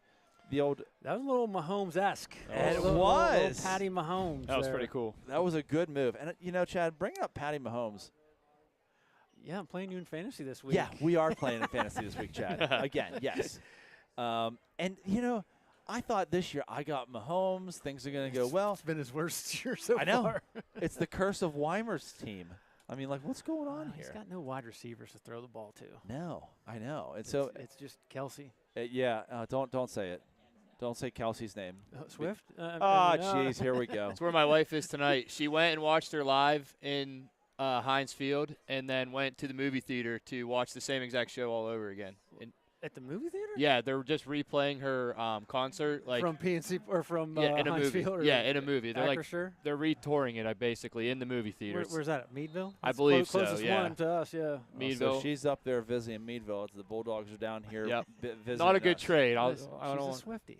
She big time. It's outrageous. Oh, got it it off. One. Man. And we're not getting get out to the bounce. 51-yard line. Yeah. Yep. Well, I guess it's a 49-yard line. Some of those earlier in the season, he got those to keep rolling, and twice tonight it's taken a roll right to the side. It has. It has. It's been kind of an odd dynamic of the bounce tonight. So. Yeah. And there's not a lot of wind. I mean, we haven't touched on the weather tonight, but it's a beautiful night for football. Maybe about 50-ish degrees, somewhere in the 50s. And, not a lot of wind. There's no rain. We're happy with that. But it's late in the season, for sure. Yeah, you never know at this point. Yeah. It's going to get nice and nasty when we're at Cash. Yeah. Oh, jeez. No cell reception. We don't have any coverage. It's a miserable So if time. all you people out there listening, if you want to come and hold a umbrella for us, we'll definitely accept it. Blankets, coffee, hot chocolate are all welcome. If I remember, even that announcer's booth was pretty – I've hunted in better tree stands than that booth. So Miller on the carry is going to bring him out there. Going to be about just shy of the first down. So it's going to be 2nd and 2 with 2:40 left in the first half. The Bulldogs aren't really in a big hurry here, Chad. I mean, they got one timeout left, and they don't stop the clock. There's no 2-minute warning here, so they pretty confident what they got here. This is their running formation. Quick right up the middle. I believe that's number 3. I'm sorry. Yeah, the sophomore. Yeah. It's a nice little quick. Yeah, their offense is definitely dynamic with the you got the wing coming off in motion, your fullback taking a dive, and your other one running the pitch, and it's tough to know. I'm sure the linebackers are eyeballs going cross. Oh, they're just they're going every which way. So there's more of a normal sweep here. So good job, Knights. Oh, strung it out there, but boy, he's fast. That was just it. Oh boy. Okay, so Watson on the tackle gets him out of bounds. That's going to stop the clock at the 21-yard line. But if you watch this, I mean, the Knights are there. Brooks had it, but then right here, he slows down. Everybody slows down with him, and then he speeds up, and he can accelerate so fast that it's tough to stop and go with that kind of speed. It's tough too because normally that guy in the back is a traditional fullback, kind of big and bruising. But that's one of their more athletic players back there. Absolutely. So he comes through that hole quick. It's like Miller reading the blocks, spinning. again, he's going to go up there. He's probably short of the first down by a couple yards, but that's still going to give the Bulldogs a gain of about 8 yards on the play.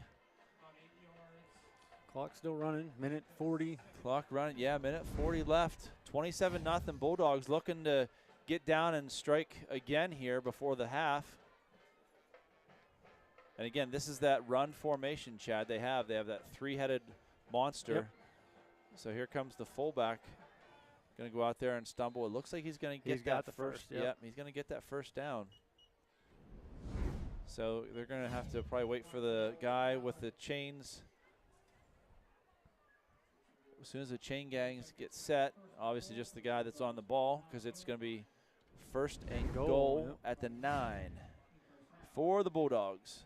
And again, they're just cool, calm, and collected here. I mean, they're just kind of going down the field. Yeah, very systematic. Yep. Run left, run right, run middle. And just run these left, run right. And you better be watching the ball well, because you're not sure who has it. Yeah. Oh, a little rollout here. Rollout design. Oh, picked off. Go. Good job. Go. We got it. He might go. Oh, this is huge. Come on, Payne. Come on, Payne. Don't you stop. Wow. Oh, my goodness. I don't see any laundry on the field either. All right. Drayden that is huge. 104-yard pick six. That is huge. You watch this. He's about 4 yards deep in the end zone when he catches this. Wow. Give him 3. 103 yards. 102 to 103 yards. And Payne, look at this. Look who's out there. He's running. LP. Yeah, LP slowed that quarterback down for Payne to get loose. If you're out there listening to us, let us know. That's got to be close to the longest touchdown in Franklin history. I mean, there can't be many more. Ian Harper, are you on? You listening? You're normally our stat guy on the go-to there. Yeah. That's got to be, if not the longest, one of. Whew. So who did you say, Ian Harper? Yeah. Okay. Jason Fulmer, if you're listening. Okay. All right, yeah. He helped us out a lot last week. Coach Fulmer had some information last week for us as well, so. Oh, blocked. Oh, man. Bummer. A lot of pressure up the middle. Yeah, so. Okay, well, listen, the score's changing, so to give us a second here. The screen's going black. It's going to be coming back, but we got to change it to reflect the Knights. The score, 27-6. The Bulldogs are up, but the Knights just had a 102-yard. That's maybe awesome. 103 and we get the ball back after half too. Yes. So I mean, we've wanted that all year long. That's the first time we've been able to do it. That's the biggest play I've seen all year, I think. Well, yeah. I mean, obviously the yardage, but but I mean, you just went from giving up 6 correct. to getting 6. Yeah. That's a huge swing. 12-point swing right there. That's good. So and the Knights, of course, we deferred to the second half, so we're going to be getting the ball back coming out of halftime. And let's not rest on our laurels here on this kickoff, and just hope that Fenningworth puts it out to pasture. So, yeah, and you know, the great part is, and we touched on this earlier, Chad, you and I are off air, but when you have Drayden is a very vocal leader on this team, and he's a hard worker. Yep. And it's great when your hard workers and your vocal guys, when they have big plays, it's going to get a lot of energy from the team, because they're not just, oh, right, yay, touchdown. They're going to be, yeah, let's go. That's right. They're getting and the team is going to build and feed off that. I feel bad for him now because he's out here. I was literally just going to say, I hope they give him a break, but I can see him up there. Yeah. Protect that side over there. So he's not doing a whole lot of yelling here, but yeah, and of course, thank you, Nathan Fenningworth. Right, and I'm sure that's what our special teams coach said. Just get out there. Yeah. Nate's going to kick it out of the end zone anyways. Ian told us he's on it. He's looking to see. Nathan, get that ball into the end zone. Mr. Harper says he's on it. Looking to see. Oh, yes. Thank you, Mr. Harper. Ian's always on it. He likes a good challenge. So if you're just joining us, there's 38 seconds left in the first half. The Knights just returned a 103-yard interception for a touchdown. Drayden Payne, I mean, just electric going down that field. I didn't know how fast he was. Same. I think, listen, if you see pick 6 in your eyes, oh yeah, you gain some. You find another gear. Yeah, he got some miles per hour off of that. So again, the Bulldogs have one timeout left, and looks like they're going to use it. So there's 28 seconds left officially. But yeah, that's a huge play for the Knights. And again, Drayden is such a vocal leader. I just can't wait to see when they go into halftime. I bet it's going to be a hype atmosphere, I think is what the kids would call it, hype. I think that's good. Yeah. Sounds about right. That sounds about right. I'll go with it. That's hype. Yeah, it's hype. It's nice to see him score too. I mean, obviously he's a stud for us on defense, but we don't say his name much on offense. So that's true. It's nice for him to get into the end zone. Yeah. He's been working hard all year, and man, that was just an awesome play. I got another one, Chad. Okay. It's lit. It's lit. Lit. Yeah. Let's probably even play it out a little bit. Really? Though. Oh, dang it. Yeah. All right. Well, next time. Yeah. Okay. So looks like about 32 seconds left officially in the half. The Knights are going to be.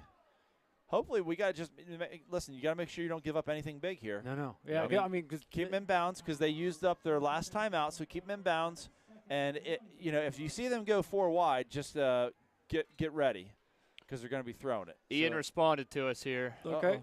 Surprisingly, it is not the longest pick six in history. The other one was, of course, against Meadville. John Turner, 105. Wowzers. It was maybe a yard short. John Turner? Oh, no. I remember. Yeah. Okay, I was going to say, didn't he went to – was it Allegheny. Allegheny, yeah. Quarterback at Allegheny, correct? Yep. Yeah. Sure was. Good athlete, good student athlete. Yeah. I can't imagine Meadville's going to down this. Okay, they're taking it to the outside. Yeah, Knights. Good job, Freddie. All right, there you go. Freddie's Big flying Al around. cleaning it up. So freshman Freddie Blackhurst out there making some noise. He was out there. He went a long way, too. Yeah, and Freddie, he's a freshman going out there, but he stopped the play from developing into too much wide. Oh, now they're going to start the clock. They got the first down. Yep. I'm sorry. Yep. It's kind of curious why the clock wasn't running, but again, okay, so now we got 4 wide. Be ready, boys. That's all I can say. Back up. Here we go. Oh, jeez. And that's going to give him this. That's going to be stopping the clock. 5 seconds left. 5 seconds left. Okay. I don't know if this kid can get it that far. They got to go 55 yards, but it's a long ways to go, but it can be done. I mean, you got to be careful here. And I know the first thing I'd do is make sure you have, I would personally have Buckley out there, Drayden Payne, every other basketball kid. Freddie's got some good hands. Throw him back there, too. Get Freddie down there. I see Bryce Watson. He's not on the field, though. He's down there with the trainer on the sideline. So Books, get him out there. Yeah, Get back, boys. Big Al, go get that quarterback. Yeah. Okay. Knock it down, Knights. Knock it down. Out of bounds. Okay, that's fine. He's out of bounds, and that is the end of the first half, folks. 27-6. The Bulldogs are up on the Knights at halftime here at Franklin with its homecoming 2023. We'll go to commercial break, come back with the halftime extravaganza of the Black Knight Marching Band, and they reveal who the homecoming queen is for 2023. Franklin Bronze has been a leader in manufacturing in the Franklin community since 1985. With in-house tooling and castings machining, Franklin Bronze can deliver parts fast to a number of industrial sectors, including oil and gas, marine, steel, and many others. Franklin Bronze is currently looking for motivated, talented, and educated individuals who are interested in working in a dynamic environment for a growing company that values its employees. Visit our website to learn about our career opportunities. And from all of us at Franklin Bronze, go Knights! Quality, safety, and innovation. That's Toyota. Hi, I'm Bruce Sigworth here at Allegheny Toyota in Franklin. Now let's talk resale value. Toyota consistently ranks in the top 10 in resale value, and 3 of our vehicles rank in the top 5 according to KBB.com. That research shows 4Runner, Tundra, and Tacoma maintaining a 60% or higher retail value over a 5-year period. That means you could get thousands of dollars more for your Toyota than any other brand. We're Allegheny Toyota in Franklin. Go Knights! Hey. Jake from State Farm. We have to know. Yeah, these are State Farm pajamas. No, what if we have to talk to somebody about our policy, but it's late at night? Call us 24/7. Great. Because what if someone still calls his mom for everything? We'll walk you through everything. At State Farm, we're there for your what-ifs. Oh, Yeah, Mom, everything's great. Yeah. I mean, not my mom. Like a good neighbor, State Farm is there. Call or click to get a quote today.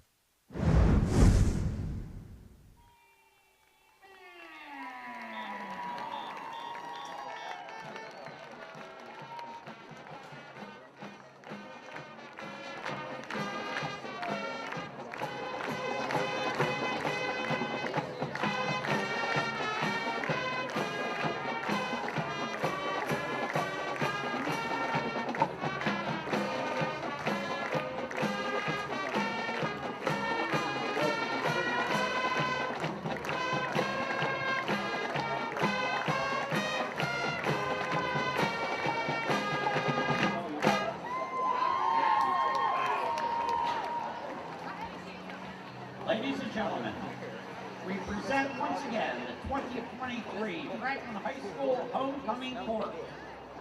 Estella Adams, escorted by Nathan Fenningworth.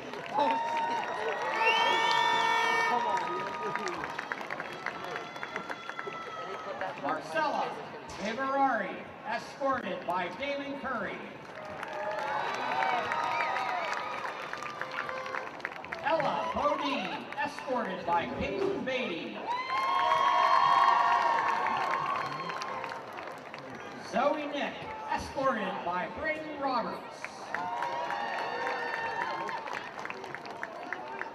Savannah Steigerwald, escorted by Gavin Aiken. Angelina Wooford, escorted by DeMarco Payne. 2022 Homecoming Queen Sydney May. Flower Girl Sloan Pattison and Crown Bearer Seton Pattison. And the 2023 Franklin High School Homecoming Queen is Estella Adams.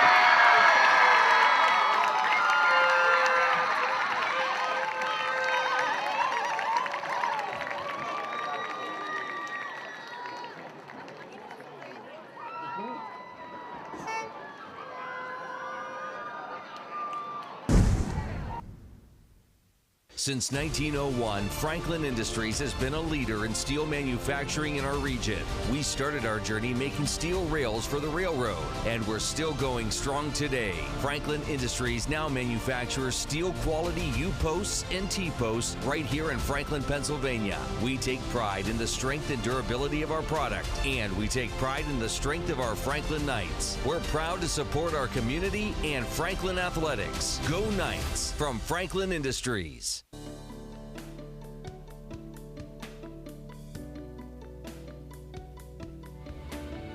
I'm a doctor and a mom, and I have 2 kids, a boy who's 14 and a girl who's 5. It's really important to give the HPV vaccine early, starting around 11 or 12 years old. As a parent, I really wanted my son to get the HPV vaccine.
proudly bring to the front our silks and knights so that we can salute our homecoming queen and her court with the help of Lady Gaga.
Your Franklin High School Black Knight Marching Band shuts down our homecoming party, but keeps it hot, hot, hot with Buster Poindexter.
Meadville High School Black Knight Marching Band is under the direction of Mr. Steve Johnston, assisted by Mrs. Christina Waxbacher, Dr. Laura Green, Miss Amanda Lewis, and Mr. Will Robbins.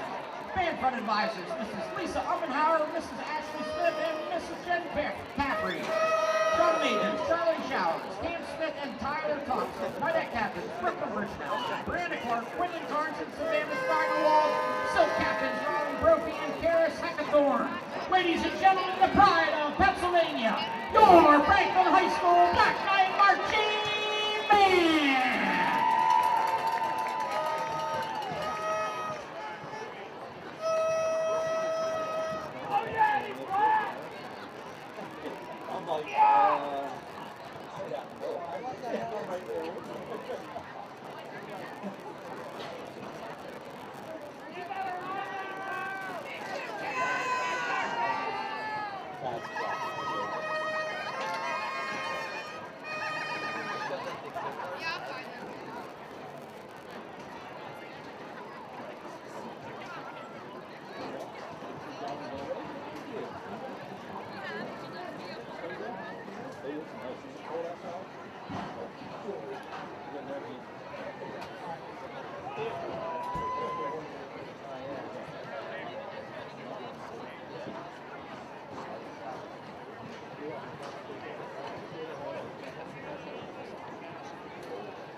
Andy worked out today.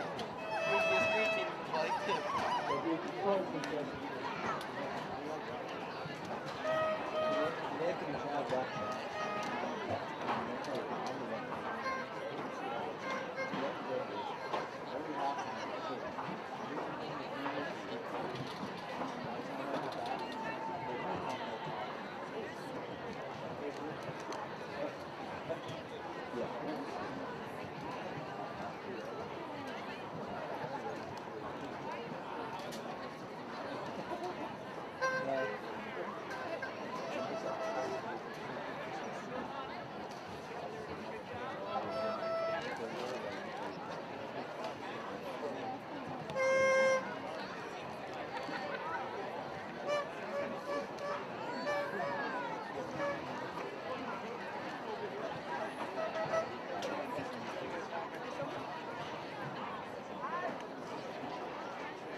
Most individuals, when they have an injury, they want to get back immediately, whether that is getting back to work or getting back to sport or getting to their next yoga workout. We really want to give them pain-free function and mobility as best we can for the extent of their lives, so they can be active, so they can enjoy being with their loved ones.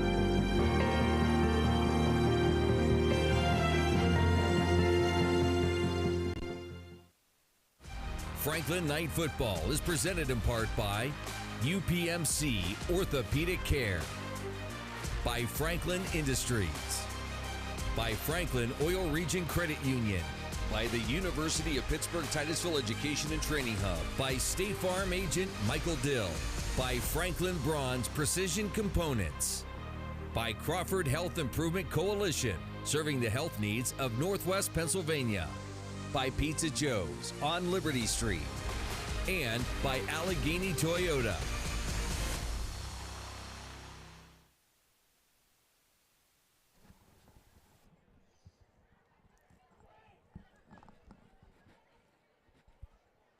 Okay, we are back.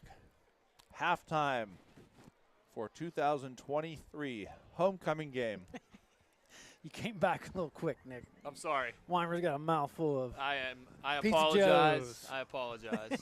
That's good. The commercial came up quick on me too. Okay. So, what? Other than the fact that I'm a hog, your wife's going to yell at me for letting you go on air, chomping on food, because the last time I'll take the blame for this one. We're slamming a hot dog down your gullet in Warren. She called you out on eating on air. Well, sorry, Amy. We're back. Okay, so now that I am rejuvenated after my Pizza Joe's pizza, thank you, Pizza Joe's. So cool things always happen at halftime. So the festivities of young Miss Adams winning the homecoming queen, and that's always great to see, and some memories that you'll have forever. So I salute all those that go into putting the homecoming parade and all these banners that are down here and all the stuff for homecoming. It makes it special, and just have those memories forever. So thank you to all those involved with that. I bet that halftime, a lot of times, Chad, at halftime, you always think, oh, man, we're going to hear about that at halftime. Yeah.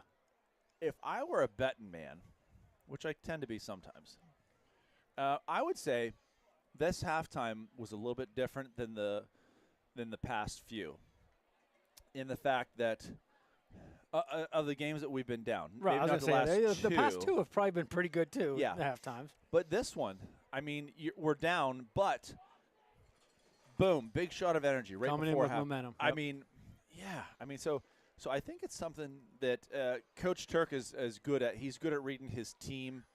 If it's a time to yell, he'll yell. But I think he's also optimistic and very motivational minded when it comes to these kids, because he's had all these guys for a while now. He has. And, so I think that was more of a, all right, we're turning the corner, boys. Let's go. Let's get it moving. And so I bet that was a pretty good halftime. So things to think about from the first half. What sticks out to me is the three-headed monster that is Meadville's running attack. Yeah. They're just up front. Well, and then they started bringing the throwing out. I know. And added the other dimension that somebody forgot to tell them you're not allowed to do both. I don't think they heard that. No. But I did notice that they're pretty sound on that front line on offense and defense. It seems like on defense they really move well to the ball. Their linebackers do such a good job of just getting to that ball. So something that we need to do better for the Knights is to stop those penetrating linebackers and linemen, to give Cole some time, because let's just face it, you're not going to run the ball and come back from 21 points. There's going to have to be some throwing. Definitely. And going back to the pick six, that was even bigger than just the score on the board. Yeah. But we were flirting with the running clock had Meadville scored. Yeah. And so that's a big momentum swing, big turn. Sure. That gives the Knights a chance to battle back in this game, because had they scored there, real tough to come back from 5 scores on a running clock. And on a running clock, yeah. It's just not going to happen. So something I'm watching is it looks like down on the sidelines, I want to say that it looks like Gabe Wright's getting some stuff done, like a bunch of wrapping done on his hand. Yeah, Caden Kaselka's and taking Kaselka's snaps. doing some snapping to Cole Buckley. So it looks like maybe there's some an issue. Maybe he got a cut or stepped on, maybe or as a lineman, Chad, there's a lot of things that can happen in your hands down there, right? Heck yeah. Yeah. I got twisted up fingers and dislocated and Yeah. So I think it's funny because when I was at Slippery Rock, I was friends with some football players, and the one guy, he was a exceptionally good lineman, but his pinky finger went out, and it wasn't quite a 90. Like Booger McFarland on ESPN. He does. He has he's got like a wing for a pinky. It's like, what in the world? Yeah. But so, that's a big thing that people don't always look at is the exchange between the exchange of the center to the quarterback and quarterback to the running back. They also have somebody down there practicing the PAT snaps as well. Oh, so, long snapping. Yeah, they have somebody down there long snapping. So something to watch there as well. Something must be up because I see Moose or Zach Boffman is rapping. Yeah, but he's just getting a club. Yeah, that's exactly what it looks like. Yeah, from here anyway. A big sledgehammer for a right hand. Yeah, those are some weapons. I mean, things to use to your advantage. So we'll okay. Oh, Ian, you got a question for us, bud? We do. I got it on mine if you just want to. Okay. All right. Well, we can read it here. In celebration of the homecoming tradition, here's my question. You were all athletes in high school. Did you have any pre- or post-game match traditions? Interesting.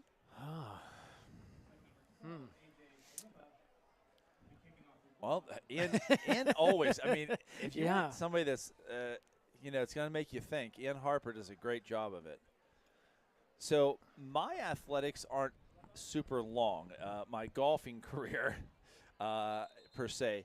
So one thing that we always I always did before a game or a match, I should say, I ate a Snickers before every single match I ever played in.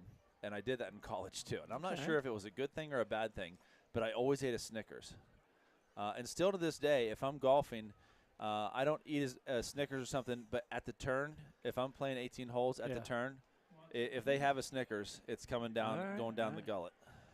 My pregame routine was normally about a roll of Tums or Rolaids before every game.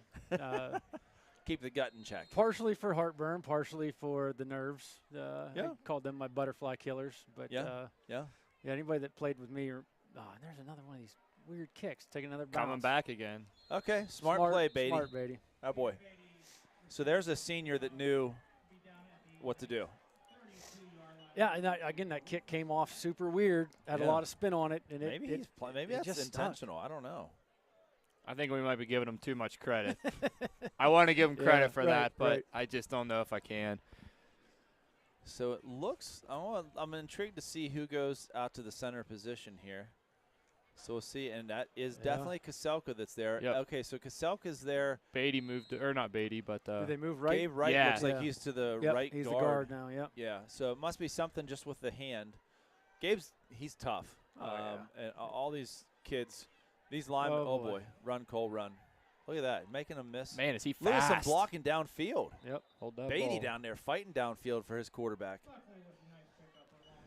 Yeah, and that's some tough running. And I'm telling you, the 52 and 59 were just running after him, and Buckley can get to the outside. I want to see that again, but I think that was supposed to be a handoff right here. Look, see, it looks like Minter might be a little caught up, and Buckley just took it and went. Oh, it is Minter out there, Yeah. All right. Okay. Talk about we get him some Tums. He's probably a little nervous out there. Oh, my. Did Watson come back out after Hal? He's on the bench, so it doesn't look like he's going to be finishing the game. Ooh. Oh, I like it. Was that Beatty? Yeah, that is Beatty. All right. Beatty's out there, and he's darn close to a first down. Not a boy. Down there blocking for Beatty is old Dallas Ross. D-Ross. D-Ross, baby. If you're a kid out there, you watch us downfield blocking right there. Ross was downfield 5-6 yards in front trying to block for his guy. So that got him a first down. So if it wasn't for that downfield blocking from the receiver, you're not going to get that. So, kids, if you're listening, which I'm sure we have hundreds or maybe one or two, if you're a receiver, block downfield, okay? You don't have to just be a lineman to block. Hand off to Mincer. Oh. Swallowed up. Swallowed up by half the Meadville Bulldog front line. Be interesting to see with all this shuffling around, looks like up front, if that has any effect on them or if these guys kind of just business as usual. Yeah, I would. It's got to be a little bit been of an in this adjustment. offense long enough. I would think he would know. I would agree. All the positions up front, at least. Yeah, I would agree. What they do. Yep. And I believe, I mean, as far as the JV goes, you got the JV center and the JV running back, so they should know their plays for the most part here between the two. So it looks like a little pitch out to Books. Again, though, he ran over 32, but yeah, you can only run over one maybe at the time here. So looks like Books is going to lose a couple, maybe. Maybe one. So it looks like 3rd and 12 for the Knights. Struggling a little bit coming out of halftime. We got some players down, and if you're at home and you're a fan of Bryson Watson, he's just sitting on the bench. He's not hurt. He's just kind of injured right now, so no worries there. And Gabe is out there, just not at the center position. Good blocking up front. There's going to be a big hole here, Cole. Oh, he let it go. Oh, man. Man, can he sling that ball? He can. Holy cow. He's got, and I'm not sure if you could see that at home or not, Cole just slung the ball 40 yards. Effortlessly. Maybe 50, not even really trying too hard, just the momentum of going forward. Once he steps up, this ball just flies. Man. His feet weren't even set. No. So, like, that was an all-arm toss. Got a hose. That's right. Yeah. I couldn't see the receiver over my screen, and I was thought he Brooksy, was like 20 yards downfield. Looked up, and holy cow, he's launching that thing. So 4th and 12, Fenningworth's going to come out to do the kicking. Hopefully the line can kind of hold up. Uh-oh. That's not going to work. That's a late hit. That's a late hit. Hey. First down. Nice job. Nathan. So back to that snap for the Bulldogs. A hit out of bounds. That's going to be a personal foul. I don't know who number 73 is. He was the one that was practicing the long snapping on the sidelines. Jeremy Cunningham. But was that him that did the long snapping? Yeah. Okay. I believe so. He was the one practicing on the sidelines, too, and that first one was just a little short. Yeah. It got there, but it didn't get there with much steam, and that's tough. Yeah, I don't want to criticize Fenningworth. I think he bailed on the kick a little quick. I agree. A little quick, but he made the most of it. It's going to get us a first down here. Yep. Keep the offense on the field. All 4 of the officials. We even got the 5th one coming over. Listen, you got to. Guy says, let's figure this out and keep it moving here, gentlemen. We've got names. Chad, help me out here. Since I'm more the math man, if you have enough of a crowd, you have like in a court, you have a quorum. A quorum. Yeah. A quorum. Okay, so now we have the 5th official. We got a quorum over here now. So let them work it out. I see Turk kind of shaking his head a little. Mr. Cow said there was a second flag on the play, so I'm wondering if these are going to be offsetting, but then it might have been a dead ball. It's hard to say. It sounds, or at least it looks like we know about as much as they do right now, so we'll see what they decide here. So interesting enough, Sam's down there just gave Turk a drink of water. I saw that. I think he's like, hey, Coach, take some of this and cool down. You're not you when you're thirsty. Yeah. Maybe he was trying to give him a Snickers. Yeah, we didn't have one. We don't need that. Nah, there's quite a conversation going on here, so there must be something really good and debatable. If it was clear-cut, just a hit out of bounds, it doesn't take 5 guys to officially call that or how to handle it. So there must be something else going on as well. What's Gene think over there? What's we're going to throw it to the booth in New York. Gene Sterator. What's going on down there? What do you got for us? Mr. Holloman says 2 unsportsmanlike. On the same team or offsetting?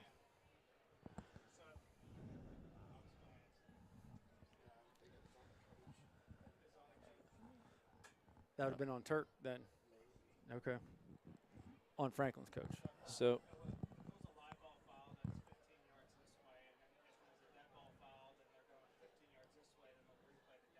Nice.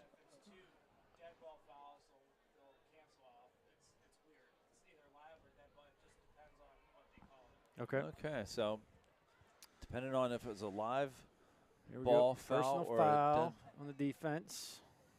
number 4. Unsportsmanlike on the offense. So it's Meadville ball. Oh. Okay. That didn't go how No. Sterator thought it was going to go. No. So do we know if that was on a coach or a player? Our unsportsmanlike? I don't. Yeah, Can't. It didn't really specify. we need to mic the ref up. Yeah. Okay. Who has the ball? Oh, that's number 3 up 3. the middle. Oh, and he's going to break to my. the outside. Wow. It looks like Buckley might have got him out of bounds. I think he had the reach, though. Oh, I don't know. I mean, The ref was at the 15 when they crossed the goal line, so I'm not sure he has a clue. I don't want Meadville to score, but I think the kid got the reach. Yeah, the ref that has to signal that was not. I mean, I'm not saying I could keep up with these kids, but he was way back there, so it's hard to tell. He's not even in the screen. Yeah, watch 3 get the reach. Yeah, should have been a touchdown, but that's okay. That's all right. Yep, Yeah. we need another pick 6 here. Yeah, and you can see by number 3's reaction. Yeah, he was a little upset. Yeah, he's like, "What are you talking about?" He took my stats. Now they're going to give the ball to The one Tyler of the 3 or hard Miller, blockers. Braden Miller. That's always how it happens. You Well, do all the work. number 3 is right back here, so they're gonna give it to him. Yeah, good call, coach. Yeah, okay. Feed So the Jordan guy that got Lawrence you all the gets way the down. touchdown. I mean, the sophomore, he's a super sophomore, that's for sure. So there's Mr. Landon Carter walking in front of us here. Another one. That boy was a good Get ball some player. pads on him. I know. Yeah, he is a tough kid. Phenomenal athlete. Good athlete. Very good basketball player for Rocky Grove. He lives with his grandpa not too terribly far from me, and I'm not kidding you when I tell you I see him every day walking past my house with a basketball, either going to Miller Sibley if it's nice out or the Y if it's raining. It's impressive every single day. Nick, do you own a football? Yeah. Okay, next time you see him, you throw that football right at He's him. going to throw it out my window. Yeah, he'll catch it, and then he'll start running with it. And he'll. The Bulldogs missed the extra point. They haven't had really much success with that tonight. No. I'll be surprised if they even try it again. But yeah. I guess this is a good time to work out kinks, though. I mean, because you For might need them, that kicker in the playoffs. In the playoffs, so. yeah. And listen, your conditions aren't going to get much better than they are here on a turf field. Not much wind. There's no rain, no snow. So kind of gotta make this work here if you're the Bulldogs. So 33-6, the Bulldogs are up on the Knights with 9:32 left in the third quarter. Homecoming 2023. Miss Adams, the homecoming queen. So we'll see if he can get this back spinner. We'll call it the 60-degree wedge kick. Maybe it's a 58, Chad. I'm not sure what you have in your bag. I have 56. 56. Okay. Yeah. How'd that work for you up at Cross Creek? I don't know why you got to bring up 2 golf seasons ago. Oh. He told me the story last weekend, and I'm sorry, but I laughed at your expense. One bad hole. All right, man. So there you go. Attaboy. And then it hailed on us. And it hailed so hard, it covered the ground completely white. It did. It was nuts. We had to hide under pine trees. Yeah, we were hiding under the pine trees. It was so good because a friend of ours, Jared, who was poking the bear, if you will. Stop. Don't. He was going on and on. And, it made golfing that much more enjoyable. I would say that probably would have been sometime it might have been early November or late October. Was that late that we went? I think it was because we were like the only people there. There wasn't a ton of people there, but we're the only dummies. Oh. Okay, Buckley. Come back. Oof. Okay. Kind of thought maybe Drayden might have got a little interference, but it must not have thought it was catchable or. That's one of the first times I've seen. Looks like Buckley maybe didn't get enough on. Yeah. Underthrew that a little bit. Usually there. Cole overthrows it instead of underthrows it. So, yeah, and that's something that years of being a receiver versus years of being a quarterback. It's tough to just naturally have that perfect touch when you're used to being the guy going up and getting it instead of the guy throwing it downfield.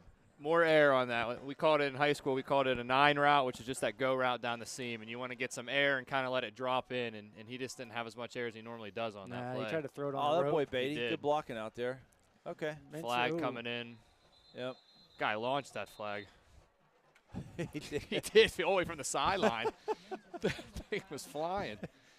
Yeah, you know, the one thing I remember about a flag is, remember the guy from the Browns? Yeah, took yeah, a flag right in the that ruined mask. his career. His yeah. The entire career. It's amazing. I never thought like how much lead or whatever hard material that's in the bottom of that. But it really sure carried a heck of a punch to him in the face.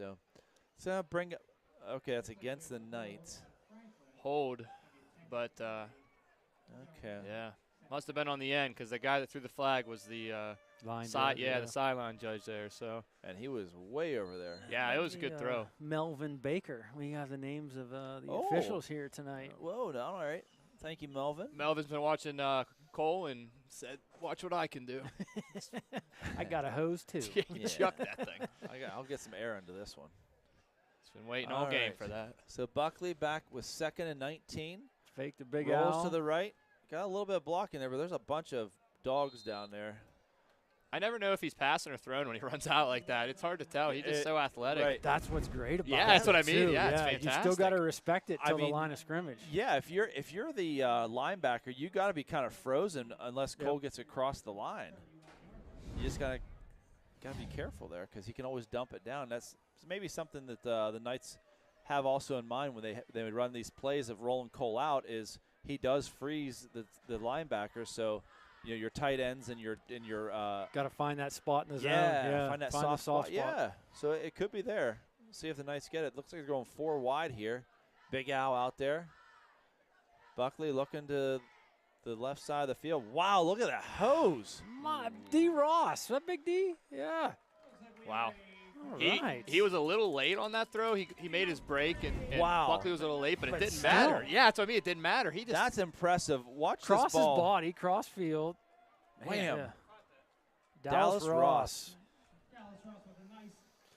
Man, that was nice. Man, look at D. Ross. I mean, yep. When he played for us, and this is no shame on him, he was not always the most athletically gifted, if you will. Yeah. He was easily the hardest worker. Yeah. I mean, and that is kudos to hard work right there. Scrappiest pound for pound. Oh, my word. Yeah, it's not close.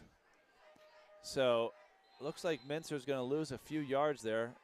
He got tackled by half the Bulldog front line. Yeah, I think he took a cut outside the wrong way. I was thinking that if that he would have read too. Alex's block and just turned it up inside, he would have got a couple. But again, he's young. He's gonna as young figure as it you out. can get. A You freshman gotta out there. Think about where he was when we started the season on the depth chart. You're right. And all these injuries. Cole was back there a while, moved him to quarterback. Sanchez. I mean, I'm sure he didn't expect to be the starting running back in the second half of a game. So no. Good for him. Homecoming to boot. Yep. So the Knights with 2nd and 13 at the 45. Not a delay game, so it must have been a false start. There's clock's reading 0. Yeah, but they blew the whistle before the yeah, clock it was hit 3. 0. I looked. There was still 3 on it. So my bad. This must be an official timeout of some sort. I didn't see a flag. No, they're moving them back. Ah, jeez. False start. It came from that sideline judge again, so I wonder if the receiver maybe got a little antsy or somebody at the top of the screen there. I don't know.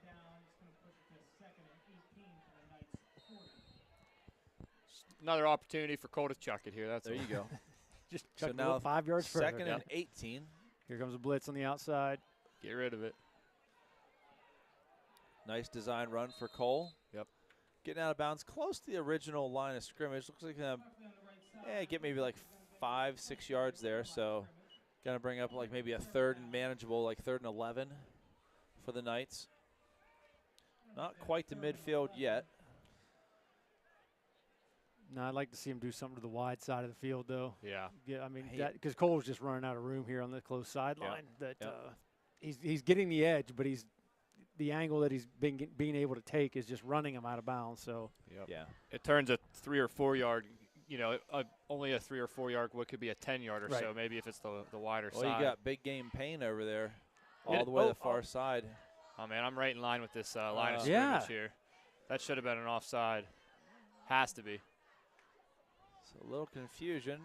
That has to be. Are they flags stuck in their pockets? Or, no, again, or the clock's reading 0.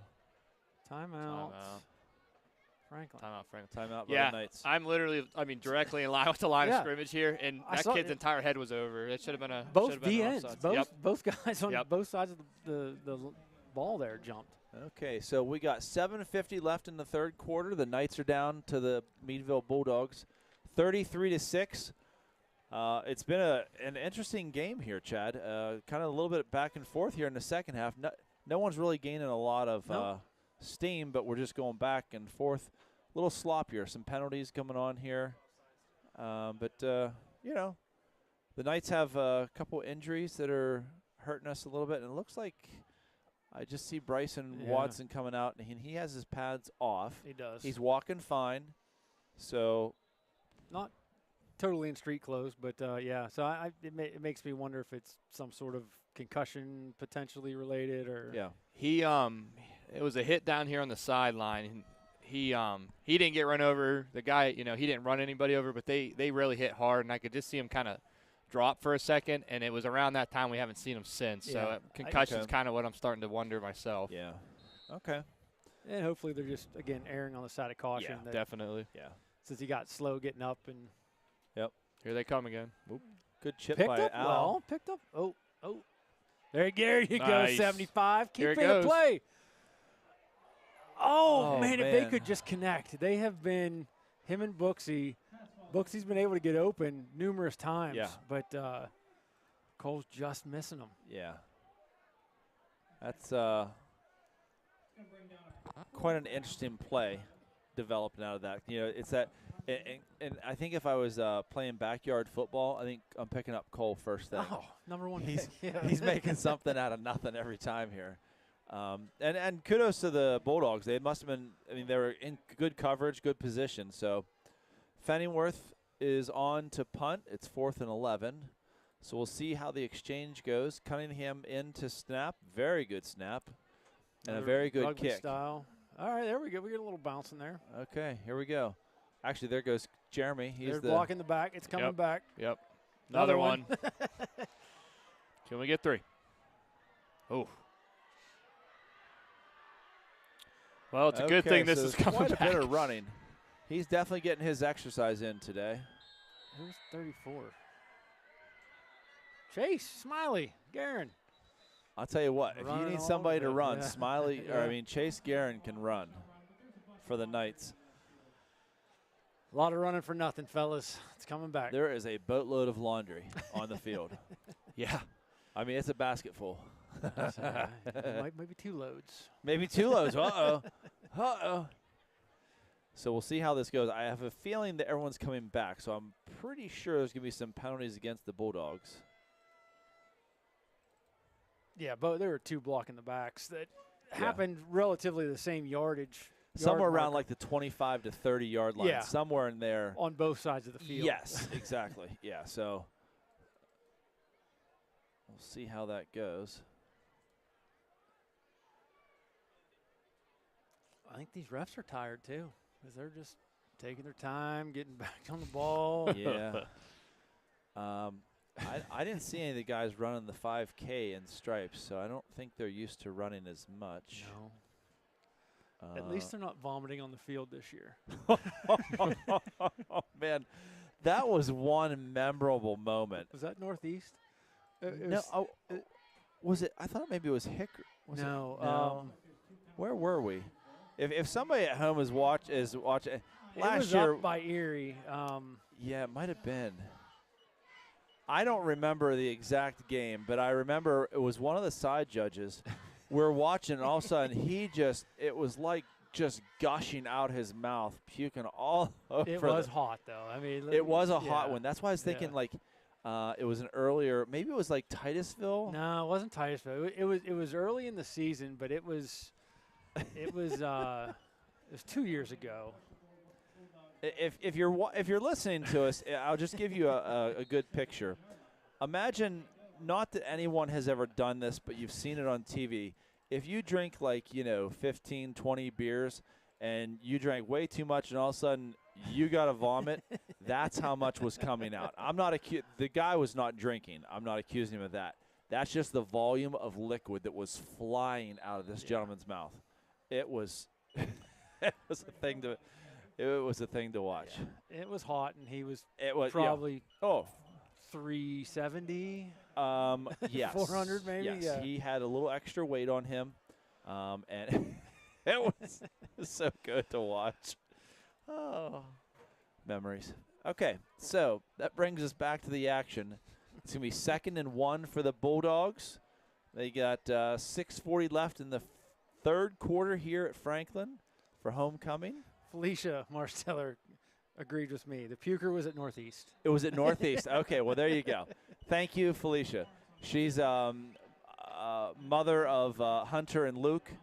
Hunter graduated last year. Luke is in 8th grade. He's one of the water boys. I saw him down there handing out water. He's a captain on the junior high team. I'll tell you what, he's one that's coming up. Cannot wait. If you want to see a tough kid,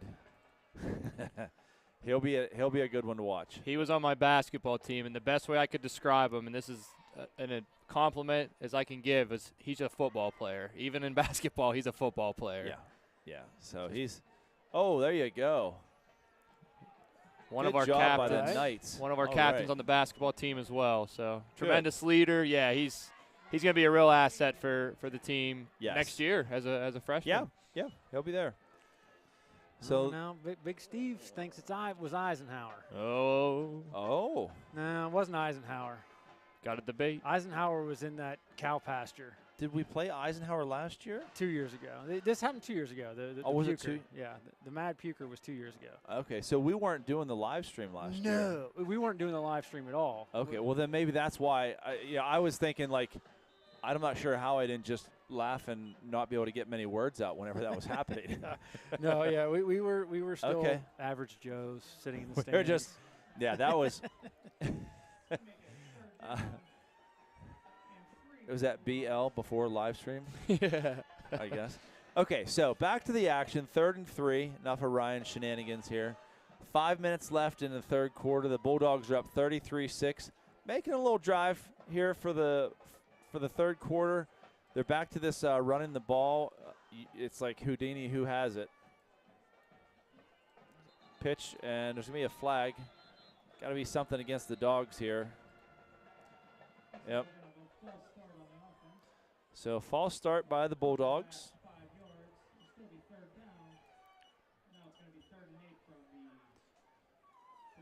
So that's going to bring up 3rd and 8.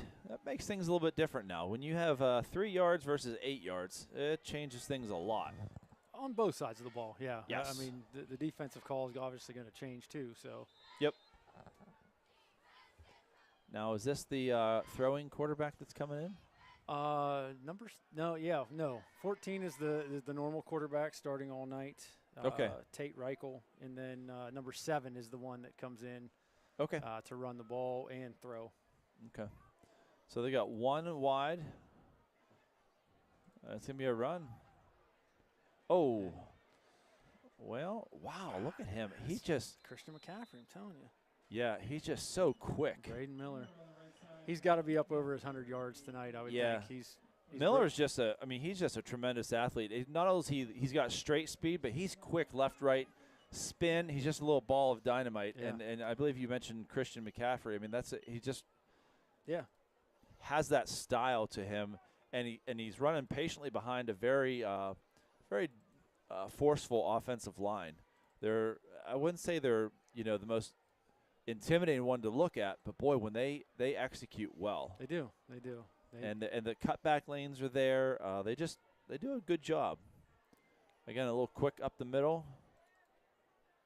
Looks like he's going to get probably about 3-4 yards there. Played well by us, though. Yeah. Oh, yeah, we're right there. So it's 3:40 left in the third. 33-6 Bulldogs over the Knights. I just keep thinking about the junior nights tomorrow and how excited. Oh, man. They got to be. I mean, I remember the days when we were coaching the young kids and what that meant to make it to the championship game. And just the goosebumps I'm getting just talking about it now. That some of the funnest times of coaching. Coach Graham can lead them boys to victory yet again. Yes. So another good run by the Bulldogs here by one of the three-headed monsters. This time it's Anderson, number 28. That's going to be a nice pickup for a first down. He's going to be approaching 100 yards here tonight as well. Yeah, he's broke off some big runs. Yeah, they could have a couple guys. And number 3, that sophomore, Lawrence, Jordan Lawrence, he might be up close to 100 because he had that big, long. True. He had some big, long runs. So, yeah, it's an interesting formation how they have, like, what would you consider 23? Or those be like on the wings, yeah, some wings, and it's just similar to like the Navy offense that we ran, with the junior Knights years back. And with your H-backs, yeah. Yes. And that's a touchdown for the Bulldogs. Number 3, right? By Jordan Mr. Lawrence. Yeah. Wow. So that's pretty dominant there. Are we now at the magic number for the running clock? I believe it. Is it? Not if yet. you're up by 35, is 35. They got to go for 2 here. It's at 35 right now. That's 33. Oh, yeah, no. Again, no one said we're smart. No. Listen, I was questioning you, but listen, you got the words, the English. Now it's 35. Oh, okay. Now it's 35. Right. The Dogs are going to be up by 35 points. So we're just I'm thinking that the clock is going to continue to run now, a continual clock during the game. So that's what our fingers and toes were counting toward. So right now it's 3:03 left in the third quarter. The Bulldogs are up 41-6 here at Franklin's homecoming. It's time for, I think it should be time for Ask Ryan and Chad's segment. I mean, we got some. We already had the one. Ian came in with one. And Ian, if you're listening, when you're listening, you can bring multiple questions to the table. We enjoy your questions. And anyone else out there, whether it's Mr. What's Dizzy's brother's name? Up in Tim. Tim, if you're up in Boston, if you have a little question for Wicked smart. Wicked smart. Wicked smart. Yes, you can ask Ryan and Chad. Or, hey, you could ask NB12, too. It's true. Oh, yeah, Nick will give you some answers. I'll do my best. I'm trying to look up and some scores trust here me, across the region. Nick, your best is good enough. Well, that was kind of you. Yeah.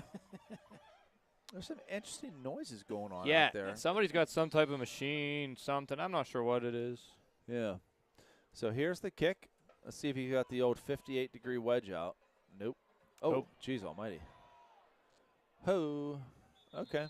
So out to the 30-yard line. Smart play. Just get on it and hold it. D. Ross. Is that D. Ross? Yep. There you go. So, again, there's a senior move. Just get the ball, hold on to it, stay at the 30. Don't turn the ball over. So we'll see how things go here. It's 41-6. The running clock is going. The Knights are down to the Bulldogs in the third quarter. 2:37 left.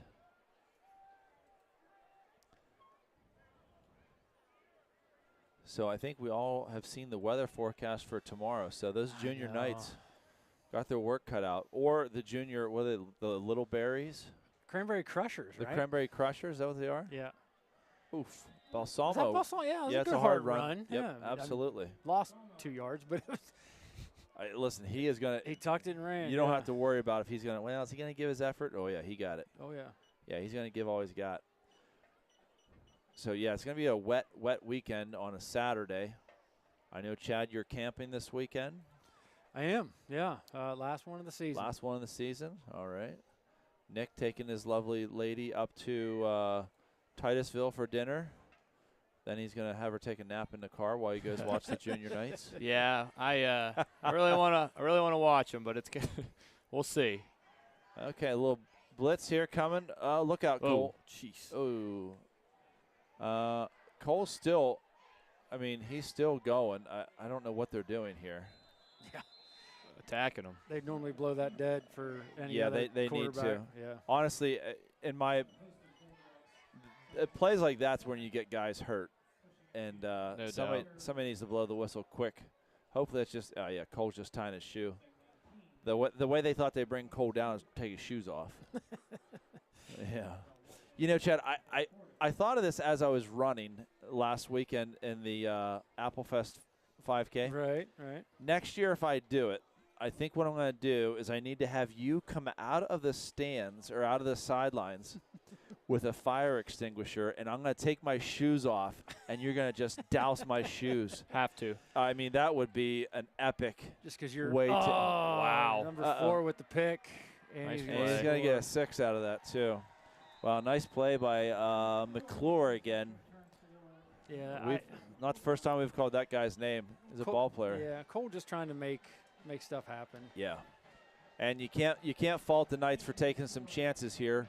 You have to do something, and unfortunately sometimes it goes the other way, but, you know, you got to do something. So now it's going to put Meadville up 47-6 with 3:42 left in the third quarter.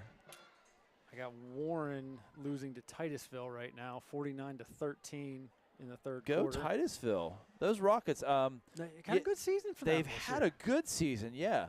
I know the one gentleman up there, Mason Titus. Yeah. Good hard-nosed kid. And, he's really – that team that's a good football team. We saw them earlier in the year, and we were competitive with them for a while, and then they pulled away. But they're putting together a good season. So hats off to Titusville, our friends up to the north. I only have 2. So with 3:42 left in the third quarter, not sure what's going on over here with the Bulldogs. They're talking to their coaching staff about maybe some sort of flag if they want to. I didn't see the flag. Nick, did you see anything out there? No, I did not. So I'm not sure. I'm not really sure now at this he's coming point. over to tell Coach Turk what's going on. We're going to let them vote. But meanwhile, I mean, Nick, if you saw me running across the finish line at the 5K, and Chad coming out, dousing the shoes because my feet were just smoking. Yeah. I think it's Get a water bottle out there, squirt your head there. Yeah, a bald head going on fire. Oh, my goodness. I don't want to burn any hair, but really can't, so we'll just say the steam's flying. Burn it in training. That's what we'll say. Yes. So not real sure what's going on here. Must be maybe there's some. I think some of the fans are saying just play ball. Yeah, I'm not sure. Whatever the discussion is probably relevant to the final score at this point. So. Yeah. Oh, so now they're going to run the clock. Here we go. Keep it moving.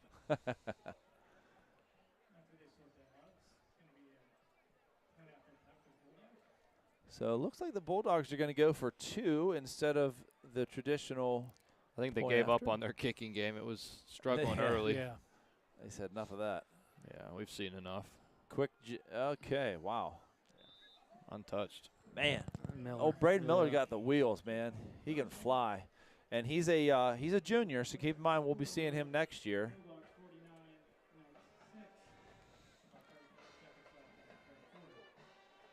So that brings it to 49-6. The Bulldogs over the Knights. 3:42 left in the third quarter. So this is one of those times of the game where it looks like the game's out of hand, and you just want to make sure you get all the younger guys in. You don't want anybody getting hurt. And I'm assuming by now you'll see that Meadville will start putting in their second string. Yeah, you would think. Yeah, it's time to start doing that. Get everybody involved in the game. It's a nice Friday night. You don't want too many of the starters jeopardizing the season by getting hurt. And plus, the Franklin guys, they got homecoming dance tomorrow night. They got to be able to move. Yeah. All right, Ian's hammering us with some questions here. I like it. So fire 'em at me, Chad. True or false? Oh, wow. True and false. The tradition of homecoming is older than the Route 8 rivalry. I'm going false. Only because I think it's true, and so that probably means I'm wrong. So I'm going false. I was going to say true, but then I learned how old the Route 8 rivalry actually was. It's back to like 100 years old. Yeah. So I'm going the Route 8 rivalry is older than homecoming. I guess we're going to have to wait for Ian to type the answer. That's fine. Well, listen. Okay, now what's the next question, Chad? Okay. Of all the high school teams you've seen in person over the years, which do you consider the most impressive and or most impressive player you've seen? Oh. That's a toughie. Oh. Well, I'll just go for right now. I'm going to think, and it's going to be hard. If you hear things grinding.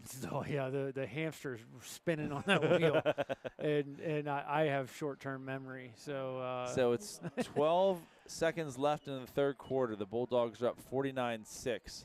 Ah, okay. I got the answer now. To the Route 8 rivalry or homecoming. Which is it? What did you say? I said Route 8 rivalry is older. And Nick? I said the same. So we all said the Route 8 rivalry is older. Yeah. We are correct. Yes. The Route 8 rivalry started in 1896. Homecoming Golly. started in the early 1900s. Wonder who started homecoming. I don't know. Jeez almighty, Nick. You can't go back-to-back questions like that well, on the same topic here. Just curious. I mean, I can't imagine somebody from Franklin started it, so I just, who was the first homecoming? Okay, so I'm trying to think. As far as I will say this. We got the new quarterback here, Lynch. Looks like he's Whoa. It's a late hit. I don't think we were lined up properly. We had some, like our tight end might have been off the line or not sure. That's but all right. Anyways, I will say this, Chad. The most impressive little gritter, if you will, that I've ever watched play. Cam Crocker. Or his brother. The older Crocker. Yeah, Is it Braden? Braden Crocker, yeah. Yeah, the older Crocker. He was so dominant. Nice run. Oh, boy. 43. Yeah, that's Balsamo. Him and Cranberry had that kid. Oh. I can't remember his name. He went on he was a good track athlete. Yes, he was. Was his last name Williams? No. That's going to drive me nuts, too. And I can't think of it, but he was phenomenal at that age as well. Yes. Just tearing him up. And not far behind him was Alex